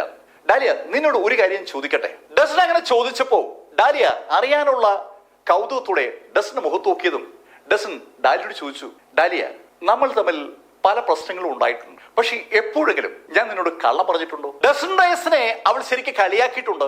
ഡസൻ റൈസിന് ആവശ്യമായ വില കൊടുക്കാതിരുന്നിട്ടുമുണ്ട്. പക്ഷേ എന്തൊക്കെ പ്രശ്നങ്ങൾ ഉണ്ടായിട്ടും കഴിഞ്ഞ 3 വർഷത്തിനിടയിൽ എപ്പോഴെങ്കിലും ഡസൻ ഡാലിയോട് കള്ളം പറഞ്ഞിട്ടുണ്ടോ എന്നാണ് ഡസന്റെ ചോദ്യം. ആ ചോദ്യം കേട്ടതും ഡാലിയ ഡസനോട് പറഞ്ഞു, ഇല്ല ഇല്ല, എന്നോട് കള്ളം പറഞ്ഞിട്ടില്ല. ഡാലിയ, അങ്ങനെയെങ്കിൽ നീ ഒരിക്കൽ കൂടി എന്നെ വിശ്വസിക്കണം, ഒന്നും സംഭവിക്കില്ല. നിന്നെ സുരക്ഷിതമായി ഇവിടുന്ന് കൊണ്ടുപോകാൻ എനിക്ക് പറ്റും. ലാങ്ഫോർഡ് കുടുംബക്കാരുടെ ഗാർഡുകൾ മുഴുവൻ നോക്കി നിൽക്കേ ആ വെനുവിൽ നിന്ന് ഡാലിയെ സുരക്ഷിതമായി കൊണ്ടുപോകാൻ ഡസന് പറ്റുമെന്ന് ഡസൻ പറഞ്ഞപ്പോ പെട്ടെന്ന് ഡാലിയ അവളുടെ കൈ ഉയർത്തി ഡസന്റെ കൈ പിടിച്ചു. യഥാർത്ഥത്തിൽ ആ മണ്ഡപത്തിൽ വെച്ച് ഡാലിയ ഡസന് കൈ കൊടുക്കുകയാണ്. വരന് കൈ കൊടുക്കുന്നതിന് പകരം ഡസന് കൈ കൊടുക്കുകയാണ്. അത് കേട്ടതും ലൂയിസ് ഡാലിയോട് പറഞ്ഞു, ഡാലിയ, ഇത് കടന്നുപോയി. നീ എന്നെ മാത്രമല്ല ലാങ്ഫോർഡ് കുടുംബത്തെ മുഴുവൻ അപമാനിച്ചിരിക്കുകയാണ്. അതിന്റെ ഭവിഷ്യത്ത് നിനക്ക് അറിയാവൂ. ലൂയിസ് അത് പറഞ്ഞതും ആ ഹാളിൽ ഉണ്ടായിരുന്ന മുഴുവൻ ഓഡിയൻസിനെ ഞെട്ടിപ്പിച്ചുകൊണ്ട് ഡസൻ ലൂയിസിന്റെ കവിളിൽ ഒരൊറ്റയാടി. ശരിക്കും അമ്പരപ്പിക്കുന്ന ഒരു നിമിഷം. ഡസൻ ഇടത് കൈയിൽ ഡാലിയെ പിടിച്ചിരിക്കുകയാണ്. വലത് കൈ കൊണ്ടാണ് ഡസൻ ലൂയിസിനെ അടിച്ചത്. അപ്രതീക്ഷിതമായിട്ടാണ് ലൂയിസിന് അടി കിട്ടുന്നത്. ആ അടിയേറ്റ് ലൂയിസ് ഒന്ന് പുറകോട്ട് ആഞ്ഞെങ്കിലും അയാൾ പെട്ടെന്ന് നേരെയായി. അയാൾ ഡസനോട് ചോദിച്ചു, നീ എന്നെ അടിച്ച? ഞാൻ ലാങ്ഫോർഡ് എന്ന് ലൂയിസ് പറഞ്ഞതും ഡസൻ വീണ്ടും ഒരൊറ്റയാടി. ആ അടി അടിച്ചിട്ട് ഡസൻ ഡാലിയുടെ കൈ വിട്ടു. ഡാലിയുടെ കൈ വിട്ടിട്ട് ഡസൻ ലൂയിസിന്റെ കോളറി പിടിച്ച് സ്റ്റേജിന് നടുക്കോട്ട് നിർത്തി. ഇപ്പോ ഡസനും ലൂയിസുമാണ് മുന്നിൽ നിൽക്കുന്നത്. ഡസൻ ലൂയിസിന്റെ കോളറി പിടിച്ചിട്ട് ഒരൊറ്റയാടി. ഈ അടി നീ ഡാലിയെ പറഞ്ഞു പറ്റിച്ചതിനാണ്. ആ അടി ഏൽക്കുന്ന ലൂയിസ് തറയിലേക്ക് വീഴേണ്ടതാണ്. വീഴാതിരിക്കാൻ വേണ്ടി ഡസൻ അവന്റെ ഷർട്ട് പിടിച്ചിട്ടുണ്ട്. അവന്റെ ആ കോട്ടോട് കൂടി ചേർത്ത് പിടിച്ചിരിക്കുകയാണ്. ചേർത്ത് പിടിച്ചുകൊണ്ട് ഡസൻ വീണ്ടും ഒരൊറ്റയായി. ഇത് ജെയിംസിനെ നീ കള്ളക്കേസിൽ കുടുക്കിയതിനാണ്. ഡസൻ റയസ് പറയുന്ന കാര്യങ്ങൾ ഉറക്കെ മൈക്കിലൂടെ അവിടെ മുഴുവൻ കേൾക്കാം. വീണ്ടും ഡസ്റ്റിൻ ലൂയിസിന്റെ കവിളിലേക്ക് ഒരടി. ഇത് നീ നിക്കോൾസൺ കുടുംബത്തിനെ പെടുത്താൻ നോക്കിയതിനാണ്. അങ്ങനെ പറഞ്ഞുകൊണ്ട് ഡസ്റ്റിൻ വീണ്ടും വീണ്ടും ലൂയിസിനെ അടിച്ചു തുടങ്ങി. ഓരോ അടിക്കും ഡസ്റ്റിൻ ഓരോ കാരണം പറയുകയാണ്. ആളുകളെ പറ്റിച്ചതിന്, മറ്റു പെണ്ണുങ്ങളെ പറ്റിച്ചതിന്, മൊത്തം സമൂഹത്തെ പറ്റിച്ചതിന്. ലൂയിസിന്റെ ഓരോ തെമ്മാടിത്തരങ്ങളും സദസ്സിനോട് വിളിച്ചു പറഞ്ഞുകൊണ്ടാണ് ഡസ്റ്റിൻ ലൂയിസിനെ തല്ലുന്നത്. ഏതാണ്ട് അടിയേറ്റ് അവസാനം ലൂയിസ് താഴെ വീണു. താഴെ വീണ ലൂയിസിന്റെ മുഖം ശരിക്കും അടിയേറ്റ് പഴുത്തിരിക്കുകയാണ്. അവൻ ഒരു പരുവത്തിൽ ഉറക്കെ വിളിച്ചു, ഏയ് അറ്റാക്ക്! കേൾക്കേണ്ട താമസം. അതുവരെ ലൂയിസിന്റെ ഭാഗത്തുനിന്ന് അങ്ങനെ ഒരു ഓർഡർ വരാത്തതിൽ വിഷമിച്ചു നിന്ന ഗാർഡുകൾ ഒന്നടങ്കം ആ സ്റ്റേജിലേക്ക് കുതിച്ചു. ഏകദേശം ഒരു 10-20ഓളം വരുന്ന ഗാർഡുകൾ ആ സ്റ്റേജ് അങ്ങ് വളയുകയാണ്. നടുക്ക് ഡസൻ റയാസും ഡാലിയ നിക്കോൾസനും. ലൂയിസ് ഇപ്പോ ഗാർഡുകളുടെ ഭാഗത്തേക്ക് നിൽക്കുകയാണ്. ഈ കാഴ്ച സദസ്സിലിരിക്കുന്ന എല്ലാവരും കാണുന്നുണ്ട്. ഇപ്പോ ആളുകളൊക്കെ എണീറ്റ് നിൽക്കുകയാണ്. എന്താണ് സംഭവിക്കാൻ പോകുന്നത് ആർക്കൊരു പിടിയില്ല. എന്തായാലും ലൂയിസിനെ അടിച്ച ആ ചെറുപ്പക്കാരന്റെ കാര്യം തീരുമാനമായെന്ന് ആളുകൾ മനസ്സിൽ കരുതിയ ആ നിമിഷത്തിൽ പെട്ടെന്നാണ് സ്റ്റേജിന്റെ മുകളിൽ കൂടി ഒരാൾ സ്റ്റേജിന് അകത്ത് പ്രത്യക്ഷപ്പെടുന്നത്. ശരിക്കും അന്തരീക്ഷത്തിലൂടെ അയാൾ പറന്നു വന്നതുപോലെയുണ്ട്. വന്ന് നിന്ന ആൾ കാല് തറയിൽ നിർത്തും മുമ്പ് ഒരു കറക്കം കറങ്ങുകയാണ്. ആ കറക്കം അവസാനിക്കുമ്പോൾ ഡസൻ റൈസിനെയും ഡാലിയ നിക്കോൾസിനെയും വളഞ്ഞു നിന്ന മുഴുവൻ ഗാർഡുകളും കൈ അറ്റോ കാലറ്റോ ഒക്കെ താഴെ വീട് കിടക്കുകയാണ്. ആ വന്ന ആളിന്റെ വാളിന്റെ തുമ്പിലാണ് ഇപ്പോ സാക്ഷാൽ ലൂയിസ് ലാങ്ഫോർഡ്. ലൂയിസ് ലാങ്ഫോർഡിന്റെ കഴുത്തിലേക്ക് ആ വാള് കുത്തി നിർത്തിയിരിക്കുന്നത് സാക്ഷാൽ മാക്സിമസ് കെയ്ൻ ആണ്. മാക്സിമസ് കെയ്ൻ കഴിഞ്ഞ ദിവസത്തെ ആ സംഘടനം കഴിഞ്ഞപ്പോൾ തന്നെ ഒരു ഡിവൈൻ മാർഷൽ ആർട്ടിസ്റ്റായി മാറിയിരുന്നു. ഡിവൈൻ മാർഷൽ ആർട്ടിസ്റ്റിന്റെ കരുത്തുള്ള മാക്സിമസ് കെയ്ന്റെ വാളിന്റെ തുമ്പിലാണ് ഇപ്പോ ലൂയിസ് ലാങ്ഫോർഡ്. തന്റെ കഴുത്തിലേക്ക് വാൾ ചൂണ്ടിപ്പിടിച്ചിരിക്കുന്ന മാക്സിമസിനോടായി ലൂയിസ് പറഞ്ഞു, എടാ നീ ആറ് നേരെ വാൾ ചൂണ്ടിയെന്ന് അറിയാവോ? അത് കേട്ടതും മാക്സിമസ് ലൂയിസിനോട് പറഞ്ഞു, ആരായാലും എനിക്കെന്താ? അങ്ങനെ പറഞ്ഞുകൊണ്ട് ലൂയിസ് ആ വാള് ഒന്നുകൂടെ നീട്ടി. വാള് ഒന്നുകൂടി നീട്ടിയെന്ന് ആൾക്കൂട്ടത്തിന് മനസ്സിലായി. കാരണം ലൂയിസിന്റെ കഴുത്ത് കുറച്ച് മുറിഞ്ഞ് അവിടുന്ന് രക്തം ഒലിച്ചു തുടങ്ങി. വാള് പിടിച്ചിരിക്കുന്ന വ്യക്തിയോട് എന്തെങ്കിലും തർക്കുത്തരം പറഞ്ഞാൽ തന്റെ ജീവൻ അപകടത്തിലാകുമെന്ന് ആ നിമിഷമാണ് ലൂയിസിന് തോന്നിയത്. ലൂയിസ് അമ്പരം നിൽക്കുമ്പോ ഡസൻ ഡാലിയോട് പറഞ്ഞു, ഡാലിയ നമുക്ക് പോകാം, ഇവിടുത്തെ കാര്യങ്ങൾ മാക്സിമസ് നോക്കിക്കോളും. അവിടെ വന്നു നിൽക്കുന്ന ആള് ഡസന്റെ സുഹൃത്താണെന്നും അവൻ ഒരു അസാധ്യ ഫൈറ്റർ ആണെന്നും ഇതിനിടയിൽ ഡാലിക്ക് മനസ്സിലായി. ഡാലിയ നിക്കോൾസിനെ കൊണ്ട് ഡസൻ സ്റ്റേജിന്റെ പുറത്തേക്ക് നീങ്ങുമ്പോ ലൂയിസ് ഉറക്കെ പറഞ്ഞു, ഏയ് ഡസൻ, നീ ഈ സ്റ്റേജിൽ നിന്ന് രക്ഷപ്പെടുമായിരിക്കും, പക്ഷേ നിനക്ക് എന്റെ കയ്യിൽ നിന്ന് രക്ഷപ്പെടാൻ പറ്റില്ല. നീ മാത്രമല്ല, ഡാലിയും അവളുടെ കുടുംബവും എന്റെ കയ്യിൽ നിന്ന് രക്ഷപ്പെടില്ല. ലാങ്ഫോർഡുകാരുടെ കയ്യിൽ നിന്ന് അങ്ങനെ രക്ഷപ്പെടാമെന്ന് നീ ധരിക്കുകയാണെങ്കിൽ അത് നിന്റെ മോഹം മാത്രമാണ്, വെറും വ്യാമോഹം. മാക്സിമസിന്റെ വാൾത്തുമ്പിൽ നിൽക്കുമ്പോൾ തന്നെയാണ് ലൂയിസ് അങ്ങനെ പറഞ്ഞത്. ലൂയിസ് പറഞ്ഞത് കേട്ടതും ഡാലിയുമായി നടക്കേന്ന് ഡസൻ നിന്നു. ഡസൻ ഡാലിയോട് പറഞ്ഞു, ഡാലിയ നീ മാക്സിമസിന്റെ കൂടെ പോകും, മാക്സിമസ് നിന്നെ നോക്കിക്കോളും, ഇവിടെ ചില കാര്യങ്ങൾ എനിക്ക് പൂർത്തീകരിക്കണം. ഡസൻ, ഏയ് ഒന്നും പേടിക്കണ്ട, നീ കൂടെ ഉണ്ടെങ്കിൽ ചില കാര്യങ്ങൾ ചെയ്യാൻ എനിക്ക് ബുദ്ധിമുട്ടുണ്ട്. ഡാലിയ നിക്കോൾസന്റെ സാന്നിധ്യം ഡസന് ശരിക്കും ബുദ്ധിമുട്ടാകുമെന്ന് ഡസൻ തന്നെ പറഞ്ഞപ്പോ ഡാലിയ മനസ്സോടെ സമ്മതിച്ചു. അത് കേട്ടതും മാക്സിമസ് ഡാലിക്കൊപ്പം ആ സ്റ്റേജിൽ നിന്ന് പുറത്തേക്ക് നടന്നു. മാക്സിമസിനൊപ്പം ഡാലിയ നിക്കോൾസൺ ഓഡിയൻസിന്റെ ഇടയിൽ കൂടി അങ്ങനെ നടക്കുന്നത് ശരിക്കും ശ്വാസം അടക്കി പിടിച്ചാണ് ആളുകൾ കാണുന്നത്. വാൾ ഊരി പിടിച്ചിരിക്കുന്ന മാക്സിമസിന്റെ സമീപത്തു നിന്നും ചെന്നുപെടാനുള്ള ധൈര്യം ഒരാൾക്കുമില്ല എന്നാണ് സത്യം. ഡാലിയ നിക്കോൾസണുമായി മാക്സിമസ് കെയ്ൻ ആ വാതിൽക്കിലേക്ക് നീങ്ങുന്ന കണ്ടതും ഡസ്റ്റിൻ നിക്കോൾസൺ കുടുംബത്തിലെ ഫ്ലോറൻസിനെയും ഹെൻറിയൊക്കെ നോക്കിയിട്ട് അവരോടായി പറഞ്ഞു, നിങ്ങൾ എന്തിനാ ഇവിടെ നിൽക്കുന്നത്? നിങ്ങളും പുറത്തു പോകും. നിക്കോൾസൺ കുടുംബക്കാര് വിവാഹത്തിൽ നിന്ന് പിന്മാറിയിരിക്കുകയാണ്. സ്വാഭാവികമായിട്ടും നിക്കോൾസൺ കുടുംബക്കാരുടെ സാന്നിധ്യം പിന്നെ അവിടെ ആവശ്യമില്ല. ഡസൻ പറഞ്ഞതിന്റെ അർത്ഥം അതാണ്. കേൾക്കേണ്ട താമസം നിക്കോൾസൺ കുടുംബക്കാർ അതിവേഗം പുറത്തേക്ക് പോയി തുടങ്ങി. നിക്കോൾസൺ കുടുംബക്കാർ മുഴുവൻ പുറത്തേക്ക് പോയതും മുൻഭാഗത്തുണ്ടായിരുന്ന കെൻവുഡ് ഉറക്കെ അയാളുടെ ആളുകളോട് പറഞ്ഞു, അവരോളെ കേൾക്കേണ്ട താമസം ലാങ്ഫോർഡിലെ ഭടന്മാർ ഡസൻ റയസിനെ അങ്ങ് വളഞ്ഞു. സ്റ്റേജിൽ ഡസൻ റയസും ലൂയിസ് ലാങ്ഫോർഡാണ് ഉള്ളത്. ആ സ്റ്റേജ് മുഴുവൻ ലാങ്ഫോർഡിലെ ഭടന്മാർ വളഞ്ഞതും ഡസൻ കെൻവുഡിനോട് ചോദിച്ചു, നിങ്ങള് എന്നോട് മത്സരിക്കാൻ ശ്രമിക്കുകയാണോ? ഏയ് ഡസൻ, നിന്റെ ഷോ ഞാൻ കണ്ടു, നിന്റെ ഷോ എനിക്ക് ഇഷ്ടമായി, പക്ഷേ ഞങ്ങളെ അപമാനിച്ചിട്ട് ഇവിടുന്ന് നിന്നെ ജീവനോട് പുറത്തു വിട്ടാൽ പിന്നെ ഞങ്ങൾക്ക് എന്താ പ്രസക്തി? അതുകൊണ്ട് നിന്നെ ഞങ്ങൾ തീർക്കാൻ പോവുകയാണ്. നിങ്ങളുടെ കയ്യിൽ ആള് കൂടുതലുണ്ട് എന്നുള്ളതാണോ നിങ്ങളുടെ ആത്മവിശ്വാസത്തിന്റെ കാരണം? അങ്ങനെ ഡസൻ ചോദിച്ചിട്ട് ഡസൻ ഫോൺ എടുത്തു. ഫോണിൽ ഡസൻ ഒരാളെ വിളിച്ചു. ഓ, നീ ആളെ വിളിച്ചു വരുത്തിയാണോ? നാ വരുത്ത്. എത്ര ആള് വന്നാലും ഡസൻ നിന്നെ കൊന്നിട്ടേ ഞങ്ങൾ ഇവിടുന്ന് പോകൂ. കെൻവുഡ് ലാങ്ഫോർഡ് അത് പറഞ്ഞപ്പോ ലൂയിസിനാണ് ശരിക്കും സന്തോഷം. അവൻ ശരിക്കും മോഹിച്ച അവന്റെ വിവാഹമാണ് ഇതാ മുടങ്ങിയിരിക്കുന്നത്. അതിന്റെ കാരണക്കാരനായ ഡസനെ കഷ്ണം കഷ്ണമായി അരിയണം. അത്ര ദേഷ്യം ലൂയിസിനുണ്ട്. ഡസൻ ഫോൺ വിളിച്ചു കഴിഞ്ഞതും ലൂയിസ് ഡസനോട് അലറി, നീ ആരെ വിളിച്ചുകൊണ്ട് വന്നാലും കാര്യമില്ല, നിന്നെയും നിന്റെ കുടുംബത്തിനെയും നിന്റെ സുഹൃത്തുക്കളെയും മുഴുവൻ പേരെയും ഞാൻ കൊല്ലും. ലൂയിസ് അത് പറഞ്ഞതും ഡസൻ ലൂയിസിനോട് പറഞ്ഞു, ഡേയ്, ഈ ഡയലോഗ് ഞാൻ ഒരുപാട് കേട്ടതാണ്, നീ ഒന്ന് മാറ്റിപ്പിടി. ലൂയിസ് ശരിക്കും ആത്മവിശ്വാസത്തോടെയാണ് ആ വാചകം പറഞ്ഞത്. പക്ഷെ ഡസൻ റൈസ് ആ വാചകത്തിന് ഒരു പരിഗണനയും കൊടുക്കുന്നില്ലെന്ന് മാത്രം. അവരങ്ങനെ സംസാരിക്കുമ്പോഴേക്കും ഹാളിലേക്ക് കുറേയേറെ ആളുകൾ കയറി വന്നു. വന്ന ആളുകളുടെ മുന്നിലുള്ളത് സാക്ഷാൽ മേസണാണ്. സർ സിം എന്നറിയപ്പെടുന്ന സിം മേഴ്സൺ ആണ് അങ്ങോട്ട് വന്നിരിക്കുന്നത്. ഡസനെ കേട്ട മേഴ്സൺ ഡസനോട് ഉറക്കെ പറഞ്ഞു, മിസ്റ്റർ റൈസ്, ഇതാ ഞങ്ങൾ എത്തി. ഏകദേശം ഒരു 100ഓളം ആളുകൾ മേസണൊപ്പം വന്നിട്ടുണ്ട്. സകലരും ഗുണ്ടകളാണ്. ആ ഗുണ്ടകൾ ഹാളിനകത്ത് അങ്ങനെ നിറഞ്ഞതും അവരെ നോക്കിയിട്ട് കെൻവുഡ് ഒന്ന് ചിരിച്ചു. ഡസൻ, നീ ആളെ വിളിക്കുകയാണെന്ന് പറഞ്ഞപ്പോ ഞാൻ കരുതി കുറച്ച് ശക്തരായ ആളുകളായിരിക്കും വിളിക്കുന്നതെന്ന്. ഇതുവരെ ഗുണ്ടകളല്ലേ, ഇവരുപയോഗിച്ചാണോ നീ ഞങ്ങളെ നേരിടാൻ പോകുന്നത്? അത് കേട്ടതും വാതിൽക്കൽ നിന്ന് ഒരു ശബ്ദം, ഞാൻ കൂടി ആയാലോ? അങ്ങനെ ചോദിച്ചുകൊണ്ട് അകത്തേക്ക് വന്നത് സാക്ഷാൽ ഹണ്ടർ ആൻഡേഴ്സണും അയാൾക്കൊപ്പമുള്ള ടീമുമാണ്. ഹണ്ടർ ആൻഡേഴ്സൺ സ്വിൻഡനിലെ ചേംബർ ഓഫ് കോമേഴ്സിന്റെ ഹെഡ് ആണല്ലോ. അയാൾക്കൊപ്പമുള്ള ആളുകളും അതിനനുസരിച്ച് മിടുക്കരാണ്. ആയുധധാരികളായ ആ ടീം അകത്തേക്ക് വന്നപ്പോ ലൂയിസ് ലാങ്ഫോർഡിനും കെൻവുഡിനും കൂടുള്ളവർക്കൊക്കെ ഒരു അസ്വസ്ഥതയുണ്ട്. ഏയ് ഹണ്ടർ, നിങ്ങളുടെ സ്വിൻഡനിൽ വലിയ സംഭവമായിരിക്കാം, പക്ഷേ ഞാൻ സ്റ്റോണി എന്നാ വരുന്നത്. സ്റ്റോണി എന്ന് വരുന്നത് ഞങ്ങൾക്ക് നിങ്ങളൊന്നും ഒരു വിഷയമല്ല. അങ്ങനെ കെൻവുഡ് പറഞ്ഞതും ഒരാൾ കൂടി അകത്തേക്ക് വന്നു. ഞാൻ കൂടി കൂടിയാലോ? വന്നത് സാക്ഷാൽ റോഡ്രിക്സ് ബിഗ് ബ്രൂക്സ് ആണ്. മിൽസ്ബർഗിൽ നിന്ന് ബ്രൂക്സ് ആണ് എത്തിയിരിക്കുന്നത്. മിൽസ്ബർഗിലെ മൊത്തം ക്യാഷ് ഫ്ലോയുടെ 1/3 കൈകാര്യം ചെയ്യുന്ന ആളെന്ന നിലയിൽ സകലരും ശ്രദ്ധിക്കുന്ന ഒരു വ്യക്തിത്വമാണല്ലോ ബിഗ് ബ്രൂക്സ്. ബിഗ് ബ്രൂക്സിന് പുറകെ എത്തിയത് സാക്ഷാൽ സ്പെൻസറാണ്. സ്പെൻസർ സ്ഥലത്തെ പോലീസ് ഉദ്യോഗസ്ഥനാണ്. അദ്ദേഹം പറഞ്ഞു, ഞാനും ഡസ്റ്റിന് സപ്പോർട്ടായിട്ടുണ്ട്. തൊട്ടുപുറകെ മേയർ ഗ്ലാൻവിൽ എത്തി. ഗ്ലാൻവില്ലും പറഞ്ഞത് ഒരേ വാചകമാണ്, ഞാൻ ഡസ്റ്റിനൊപ്പമാണ്. ഡസ്റ്റിനൊപ്പമുള്ള ആളുകൾ പതുക്കെ പതുക്കെ ഇങ്ങനെ കൂടി വരികയാണ്. ഗുണ്ടകൾ മാത്രമല്ല, പ്രമുഖരായ ആളുകളും ഉണ്ടെന്ന് കണ്ടപ്പോ കെൻവുഡ് ലേശം അസ്വസ്ഥനായി. എന്നാലും അയാൾ പറഞ്ഞു, ഹേയ്, നിങ്ങളൊക്കെ ഇവിടെയുള്ള ആളുകളാണ്, നിങ്ങൾക്ക് ഈ ഇട്ടാം വട്ടത്തിൽ നിന്ന് കളിക്കാനേ പറ്റൂ. അത് കേട്ടതും ഒരു ശബ്ദം കൂടി കേട്ടു, ഞാൻ കൂടി വന്നാലോ?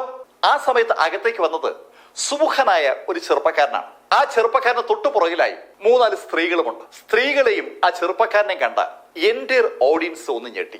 വരുന്നത് സാക്ഷാൽ ഗോഡ് ഓഫ് വാർ ആദം സ്പാനറാണ്. ആദം സ്പാനർ മുന്നിലേക്ക് വരുമ്പോ സ്വാഭാവികമായിട്ടും ആ സദസ് രണ്ടായി വഴിമാറി കൊടുക്കുകയാണ്. ആദം സ്പാനർ നേരെ സ്റ്റേജിലേക്ക് വന്നു. സ്റ്റേജിൽ വന്ന ആദം സ്പാനർ കെൻവുഡിനെ നോക്കി കെൻവുഡിനോട് പറഞ്ഞു, എന്താ ഞാൻ കൂടി ആയാൽ കുഴപ്പമില്ലല്ലോ അല്ലേ? കെൻവുഡിന് ആദം സ്പാനറോട് ഒന്നും പറയാൻ പറ്റില്ലല്ലോ. ആദം സ്പാനർ യൂണിഫോമിലല്ല. ആദം സ്പാനറുടെ പുറകെ ഉണ്ടായിരുന്ന ആ യുവതികളും യൂണിഫോമിലല്ല.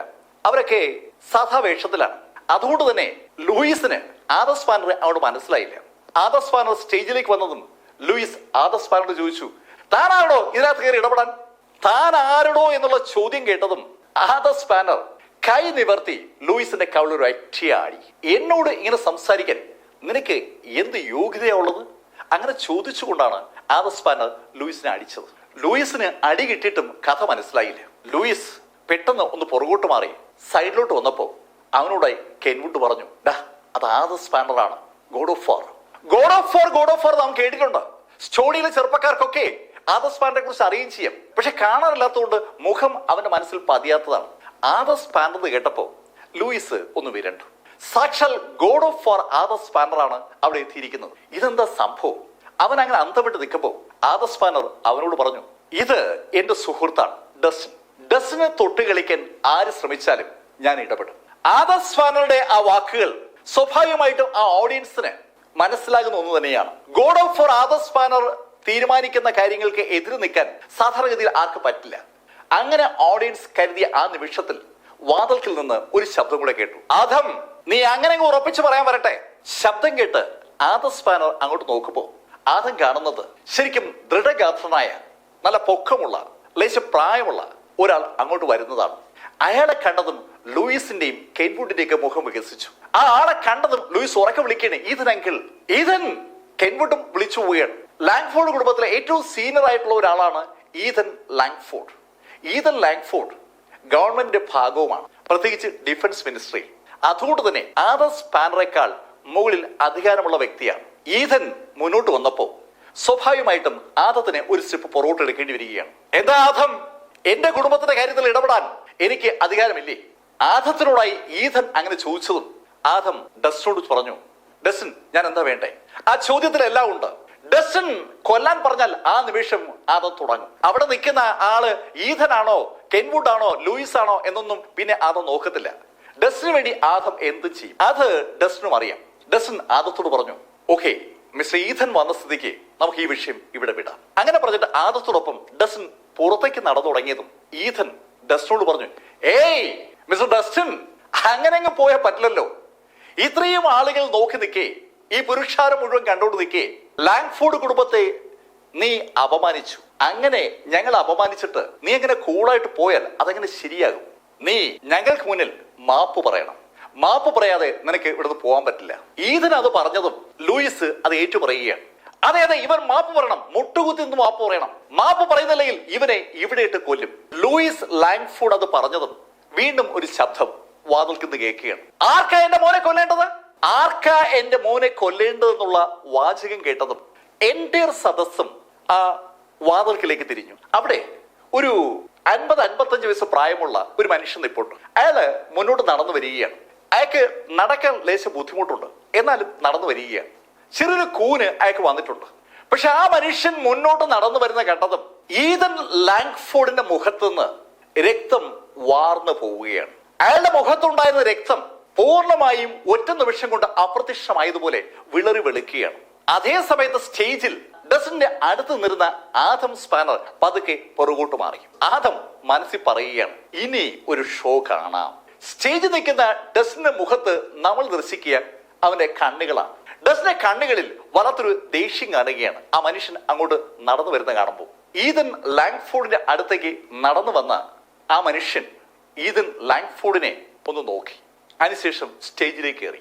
സ്റ്റേജിലേക്ക് കയറിയ അയാൾ നടന്ന് ഡസ്റ്റിന്റെ മുന്നിൽ വന്നു. അയാൾ കൗതുകപൂർവ്വം ഡസ്റ്റിന്റെ മുഖത്തേക്ക് നോക്കുകയാണ്. നിന്നെ കണ്ടിട്ട് ഒരുപാട് നാളായി, നീ ശരിക്കും വളർന്നല്ലോ. ആ മനുഷ്യൻ അങ്ങനെ പറഞ്ഞതും ഡസ്റ്റിൻ ആ മനുഷ്യനോട് പറഞ്ഞു, നിങ്ങൾ ഇപ്പോഴും ജീവിച്ചിരിപ്പുണ്ടല്ലേ? ആ മനുഷ്യൻ പെട്ടെന്ന് പൊട്ടിച്ചിരിക്കുകയാണ്. എന്താ ദുഷ്ടന്മാർ ഒരുപാട് കാലം ജീവിച്ചിരിക്കുമെന്നും നല്ല ആളുകൾ വേഗം മരിച്ചു പോകുന്നു നിന്നോട് ആരെങ്കിലും പറഞ്ഞു? അത് പറഞ്ഞിട്ട് അയാൾ ചിരിച്ചുകൊണ്ട് ഡസ്റ്റിനോട് പറഞ്ഞു, എന്നാലും നീ എന്റെ മോനല്ലേ, നീ അങ്ങനെ പറയാൻ പാടുണ്ടോ? ആ വന്ന മനുഷ്യൻ അത് പറഞ്ഞപ്പോ ഈതന്റെ മുഖം ഒന്നുകൂടി വിളറുകയാണ്.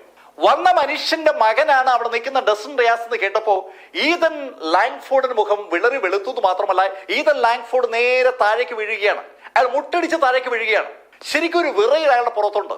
അയാൾ ഇതുവരെ ആരെയാണോ വിരട്ടിക്കൊണ്ടുവന്നത്, ആരോടാണോ ദേഷ്യപ്പെട്ടുകൊണ്ടുവന്നത്, ആ മനുഷ്യൻ സാക്ഷാൽ റൂഫസ് റൈസിന്റെ മകൻ ഡസ്റ്റിൻ റൈസ് ആണ്. അതെ, ലോഗൻ റൈസ് ആണ് സ്റ്റേജിൽ നിൽക്കുന്നത്. ഈതൻ ലാങ്ഫോർഡ് മനസ്സിലൂടെ ആ കാര്യങ്ങളാണ് കടന്നു വരുന്നത്. ഈതൻ ലാങ്ഫോർഡ് പെട്ടെന്ന് തറയിലേക്ക് മുട്ടടിച്ച് വീണതും അടുത്ത് നിൽക്കായിരുന്ന കെൻവുഡ് കുനിഞ്ഞ് ഈതനോട് ചോദിച്ചു, ഏയ് ഈതൻ എന്തു പറ്റി? എണീക്ക്. ഈതൻ എണീക്കാതെ വീണ്ടും തറയിലേക്ക് കുമ്പിട്ടതും കെൻവുഡ് വീണ്ടും താഴേക്ക് കുനിഞ്ഞു. അത് കണ്ടതും ഈതൻ കെൻവുഡിനോട് പറഞ്ഞു, അത് റൂഫസ് റൈസ് ആണ്. റൂഫസ് റൈസ് എന്ന് കേട്ടതും ഈതനെ പിടിച്ചെണീപ്പിക്കാൻ ശ്രമിച്ച കെൻവുഡും താഴേക്ക് മുട്ടുകുത്തി. അവർ സ്വപ്നത്തിൽ പോലും എതിരിടാൻ താല്പര്യം കാണിക്കാത്ത ഒരു വ്യക്തിയാണ് അവിടെ നിൽക്കുന്നത്. രാജ്യത്തെ രണ്ടാമൻ എന്ന് വിളിക്കാവുന്ന റൂഫസ് റൈസ് ആണ് അവിടെ നിൽക്കുന്നത്. കെൻവുഡും അതുപോലെ ഈതനും തറയിലേക്ക് മുട്ടുകുത്തുന്നത് സ്റ്റേജിൽ നിൽക്കുന്ന ലൂയിസ് കണ്ടു. ലൂയിസ് ഈതനോടും കെൻവുഡിനോടായി പറഞ്ഞു, അങ്ങനെ എന്താ തറയിൽ ചെയ്യുന്നേ? എണീക്ക്, ഇവനെ മുട്ടുകുത്തിക്ക്. ലൂയിസ് അത് പറഞ്ഞതും റൂഫസ് റൈസ് ലൂയിസിനോട് ചോദിച്ചു, ഏയ് നീ ആരാ? ഞാൻ ലൂയിസ് ലാങ്ഫോർഡ് കുടുംബത്തിലെയാണ്. നിങ്ങള് ഇവന്റെ അച്ഛനാണോ? അതെ, ഞാനാണ് ഇവന്റെ അച്ഛൻ. അത് ശരി, ഇവൻ മുട്ടുകുത്താൻ മടിക്കുകയാണ്. നിങ്ങൾ മുട്ടുകുത്തിയാൽ മതി, നിങ്ങൾ മുട്ടുകുത്ത്. ഞാൻ നിന്റെ മുന്നിൽ മുട്ടുകുത്തണോ? അതെ, നിങ്ങളൊന്നുമില്ലെങ്കിൽ അച്ഛനല്ലേ, അപ്പൊ മോന് വേണ്ടി അച്ഛൻ മുട്ടുകുത്തിയാൽ മതി. ഏയ് ലൂയിസ്, ഞാൻ മുട്ടുകുത്തണമെന്ന് ഉറപ്പ് തന്നെ. അതെ, നിങ്ങൾ മുട്ടുകുത്തിയാൽ മതി. ലൂയിസ് ലാങ്ഫോർഡ് അത് പറഞ്ഞതും റൂഫസ് റൈസ് തിരിഞ്ഞ് ഈതനോട് ചോദിച്ചു, ഈതൻ നിന്റെ കുടുംബത്തിലെ ചെറുപ്പക്കാരൻ കൊള്ളാലോ. ഈതൻ ലാങ്ഫോർഡ് കുടുംബത്തിലെ ഏറ്റവും സീനിയർ ആയിട്ടുള്ള ആളാണ്. അത്രയും സീനിയറായ ഈതനെ ആരും ഈതൻ എന്ന് പറഞ്ഞ് വിളിക്കാറില്ല. പക്ഷെ ഇവിടെ ഇതാ സ്റ്റേജിൽ നിന്ന് ഒരു ആള് ലാങ്ഫോർഡ് കുടുംബത്തിലെ ഈതൻ എന്നൊക്കെ വിളിക്കുകയാണ്. അത് കേട്ടതും ലൂയിസ് റൂഫസിനോട് പറഞ്ഞു, ഏയ് അങ്കിളിനെ അങ്ങനെ വിളിക്കരുത്. പിന്നെ എങ്ങനെയാ വിളിക്കണ്ടേ? മിസ്റ്റർ ഈഥൻ എന്ന് വിളിക്കണം. റൂഫസ് റൈസ് അത് കേട്ടതും തിരിഞ്ഞ് ഈഥനോട് പറഞ്ഞു, മിസ്റ്റർ ഈഥൻ, നിങ്ങളുടെ കുടുംബത്തിലെ ഈ ചെറുപ്പക്കാരൻ കൊള്ളാം. ഈഥനോട് റൂഫസ് റൈസ് അത് പറഞ്ഞതും ഈഥൻ അയാളുടെ തല തറയിലേക്ക് കുനിച്ച് തറയിൽ രണ്ടിടി. അയാൾക്ക് ഒന്നും പറയാനില്ല. അതേ കാര്യം തന്നെ കെൻവുഡും ചെയ്തതും. എന്താണ് സംഭവം എന്ന് പിടികിട്ടാത്ത ലൂയിസ് ഓടി അവരുടെ അടുത്തേക്ക് വന്നു. ലൂയിസ് ഓടി പോകുന്നത് ആദസ് ഫാനറുടെ മുന്നിലൂടെയാണ്. ആദസ് ഫാനർ ഈ രംഗം കണ്ട് അങ്ങനെ നിൽക്കുകയാണ്. ലൂയിസ് ഓടി കെൻവുഡിന്റെ അടുത്തെത്തി കെൻവുഡിനെ ഒന്ന് പിടിച്ചെണീപ്പിക്കാൻ ശ്രമിച്ചപ്പോ കെൻവുഡ് കായ് ഉയർത്തി ഒരു അടി. അങ്കിൾ ഇതിനെ അടിക്കുന്നേ? അങ്ങനെ ലൂയിസ് ചോദിച്ചതും വീണ്ടും അവൻ അടിച്ചത് മാത്രമല്ല, അവനെ വലിച്ച് താഴേക്ക് ഇരുത്തുകയാണ്. അവനോടായി കെൻവുഡ് പറഞ്ഞു, ഇടാ അത് ആരെന്നറിയാവോ? ഇല്ലെങ്കിൽ എനിക്ക് മനസ്സിലായില്ല. ഇടാ അതാണ് പ്രിൻസ് ഓഫ് തെസ്വ ആണ് അവിടെ നിൽക്കുന്നെന്ന് കേട്ടപ്പോ ലൂയിസിന്റെ മുഖത്ത് ശരിക്കും ഒരു ഞെട്ടലുണ്ടായി. അവന്റെ പെരുവിരൽ മുതൽ കാലിലെ തലമുടി വരെ ഒന്ന് വിറച്ചു എന്ന് പറയാം. പ്രിൻസ് ഓഫ് തെസ്വ ചക്രവർത്തി കഴിഞ്ഞാൽ രാജ്യത്തിലെ രണ്ടാമത്തെ അധികാര കേന്ദ്രം. ആ തെസ്വയിലെ രാജകുമാരനോടാണ് താൻ മുട്ടുകൂത്താൻ ആവശ്യപ്പെട്ടത്. ആ ചിന്ത ലൂയിസിന്റെ മനസ്സിലോട്ട് വന്നതും ലൂയിസ് മുട്ടുകുത്തി തറയിലേക്ക് കുനിഞ്ഞ് തല ശക്തമായി തറയിടിക്കുകയാണ്. ഈ സമയത്ത് കഥ മനസ്സിലാകാത്ത പലരും അവിടെ ഉണ്ട്. Ethan Langford, Kenwood Langford, Louis Langford, ഈ മൂന്ന് പേരും ഇതാ തല കുനിച്ച് വന്ന ആഗതനെ വണങ്ങുകയാണ്. ശരിക്കും ആഗതനോട് ക്ഷമ ചോദിക്കുകയാണ്. ഡ്രാഗൺ മാർഷിലെ ഏറ്റവും ശക്തമായ സ്റ്റേറ്റ് ആണ് വെസ്റ്റ് ലുക്കോസിയ. വെസ്റ്റ് ലുക്കോസിയയുടെ ഭരണാധികാരിയാണ് സാക്ഷാൽ റൂഫസ് റൈസ്. 10-25 കൊല്ലങ്ങൾക്ക് മുമ്പ് വെസ്റ്റ് ലുക്കോസിയയിൽ ശത്രുക്കൾ ഇടിച്ചു കയറിയപ്പോ ഡ്രാഗൺ മാർഷ് സൈന്യ തലവനായി അങ്ങോട്ട് അയച്ചതാണ് റൂഫസ് റൈസിനെ. റൂഫസ് റൈസ് ആണ് ഡ്രാഗൺ മാർഷ് എന്ന രാജ്യത്തെ ശത്രുക്കളിൽ നിന്ന് രക്ഷിക്കുന്നത്. ഒരു ദിവസമല്ല, തുടർന്നുള്ള വർഷങ്ങൾ മുഴുവൻ. അതിന്റെ റിസൾട്ട് ആയിട്ടാണ് ഡ്രാഗൺ മാർഷ് വെസ്റ്റ് ലൂക്കസിന്റെ ഭരണം റൂഫസ് റൈസിനെ ഏൽപ്പിക്കുന്നത്. ഒരു ടൈറ്റിലും കൂടി അന്ന് റൂഫസ് റൈസിനെ കൊടുത്തു. അതാണ് പ്രിൻസ് ഓഫ് തെസ്വ. പ്രിൻസ് ഓഫ് തെസ്വയാണ് സ്റ്റേജിൽ നിന്ന് പതുക്കെ ആ ലാങ്ഫോർഡ് കുടുംബത്തിലെ ഓരോ ആളുകളെ അറിയുകയാണ്. ഈ സമയത്ത് നെഹോൾസൺ കുടുംബത്തിൽ ഫ്ലോറൻസ് അവരുടെ സൂട്ട്കേസൊക്കെ ഒതുക്കുകയാണ്. മുകളിലെ നിലയിൽ ജെയിംസും അവന്റെ സൂട്ട്കേസിൽ സാധനങ്ങൾ നിറയ്ക്കുകയാണ്. ഫ്ലോറൻസ് അവരുടെ ഒരു സൂട്ട്കേസിൽ സാധനങ്ങളൊക്കെ നിറച്ചിട്ട് അത് മുൻവശത്ത് കൊണ്ടുവയ്ക്കുമ്പോൾ ഡാലിയ അവിടെ കസേരയിൽ ഇരിക്കുകയാണ്. അത് കണ്ടതും ഫ്ലോറൻസ് ഡാലിയോട് പറഞ്ഞു, ഡാലിയ, നീ എന്താ റെഡിയാവാത്തെ? നമുക്ക് എത്രയും പെട്ടെന്ന് നാട് വിടണം. ഞാൻ ടിക്കറ്റ് എടുത്തിട്ടുണ്ട്. എത്രയും പെട്ടെന്ന് രാജ്യം വിട്ടില്ലേ ലാങ്ഫോർഡ് കുടുംബത്തിന്റെ പിടിയിൽ അവർ പെടും. ലാങ്ഫോർഡ് കുടുംബത്തിന്റെ പിടിയിൽ അവർ പെട്ടാൽ അവര് അവസാനിക്കും. ആ കാര്യം ഫ്ലോറൻസ് നന്നായിട്ട് അറിയാം. ഡസ്റ്റൺ റൈസ് കാരണം അവരാകെ പെട്ടിരിക്കുകയാണ്. പക്ഷെ ഡാലിയ ആണെങ്കിൽ അല്പനേരം ഇരിക്കും, പിന്നെ എണീറ്റ് നടക്കും, പിന്നെ ഇരിക്കും. ഒരു വല്ലാത്ത അവസ്ഥയിലാണ് ഡാലിയ.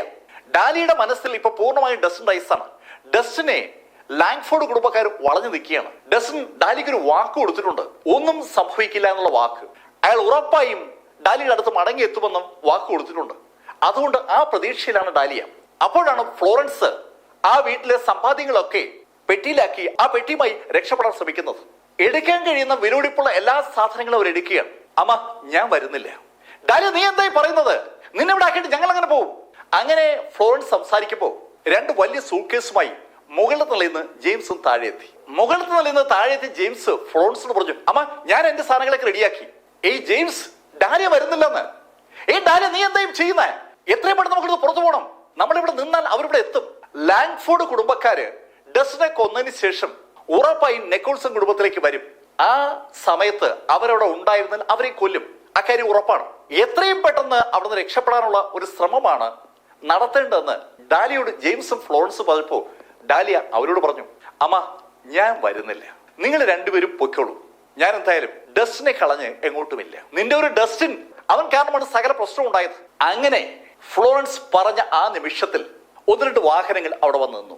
അതിൽ നിന്ന് അകത്തേക്ക് ഓടി വന്നത് ഡെക്കോട്ട, നെക്കോൾസനും ജെയിനും ഒക്കെയാണ്. വന്നുടൻ ഡെക്കോട്ട ഡാലിയോട് തട്ടിക്കേറുകയാണ്. ഡാലിയ, നീ എങ്ങനെ രക്ഷപ്പെടാന്ന് വിചാരിച്ചോ? നിന്നെ ഞങ്ങള് അങ്ങനെ രക്ഷപ്പെടാൻ അനുവദിക്കില്ല. നിന്നെ ഇപ്പൊ ഞങ്ങൾ പിടിച്ചു കെട്ടി ഞങ്ങള് ലാങ്ഫോർഡിൽ എത്തിക്കും. അല്ലാതെ ഞങ്ങൾക്ക് വേറെ രക്ഷയില്ല. നിക്കോൾസൺ കുടുംബത്തിന് രക്ഷപ്പെടണമെങ്കിൽ ഗ്ലൻസ്റ്റഡിലെ നിക്കോൾസൺ കുടുംബത്തിന് പറഞ്ഞു നിൽക്കാൻ എന്തെങ്കിലും വേണം. അവർ തന്നെ ഡാലിയെ പിടിച്ചു കെട്ടി ലാങ്ഫോർഡുകാർക്ക് ഹാൻഡ് ഓവർ ചെയ്താൽ ലാങ്ഫോർഡുകാരുടെ എതിർപ്പിൽ നിന്ന് ഗ്ലൻസ്റ്റഡിലെ നിക്കോൾസൺ കുടുംബമെങ്കിലും രക്ഷപ്പെടും. ആ കാൽക്കുലേഷനാണ് ഡക്കോട്ടയ്ക്കുള്ളത്. ഡക്കോട്ട അങ്ങനെ പറഞ്ഞതും ഡസൻ അകത്തേക്ക് വന്നു. ഏയ്, ആരാ എന്റെ ഭാര്യയെ പിടിച്ചു കെട്ടാൻ പോകുന്നേ? കഥയുടെ ഈ ഭാഗം ഞാൻ അവസാനിപ്പിക്കുന്നു. അടുത്ത ഭാഗവുമായി അടുത്ത ദിവസം നമുക്ക് വീണ്ടും കാണാം. ഇതുവരെ ഡസൻ റൈസിന്റെ കഥ നിങ്ങളോട് പറഞ്ഞത് ലൈഫിൽ നിന്ന് BS ചന്ദ്രമോഹൻ. കമന്റുകൾ ചെയ്യാൻ മറക്കരുത്. Thank you.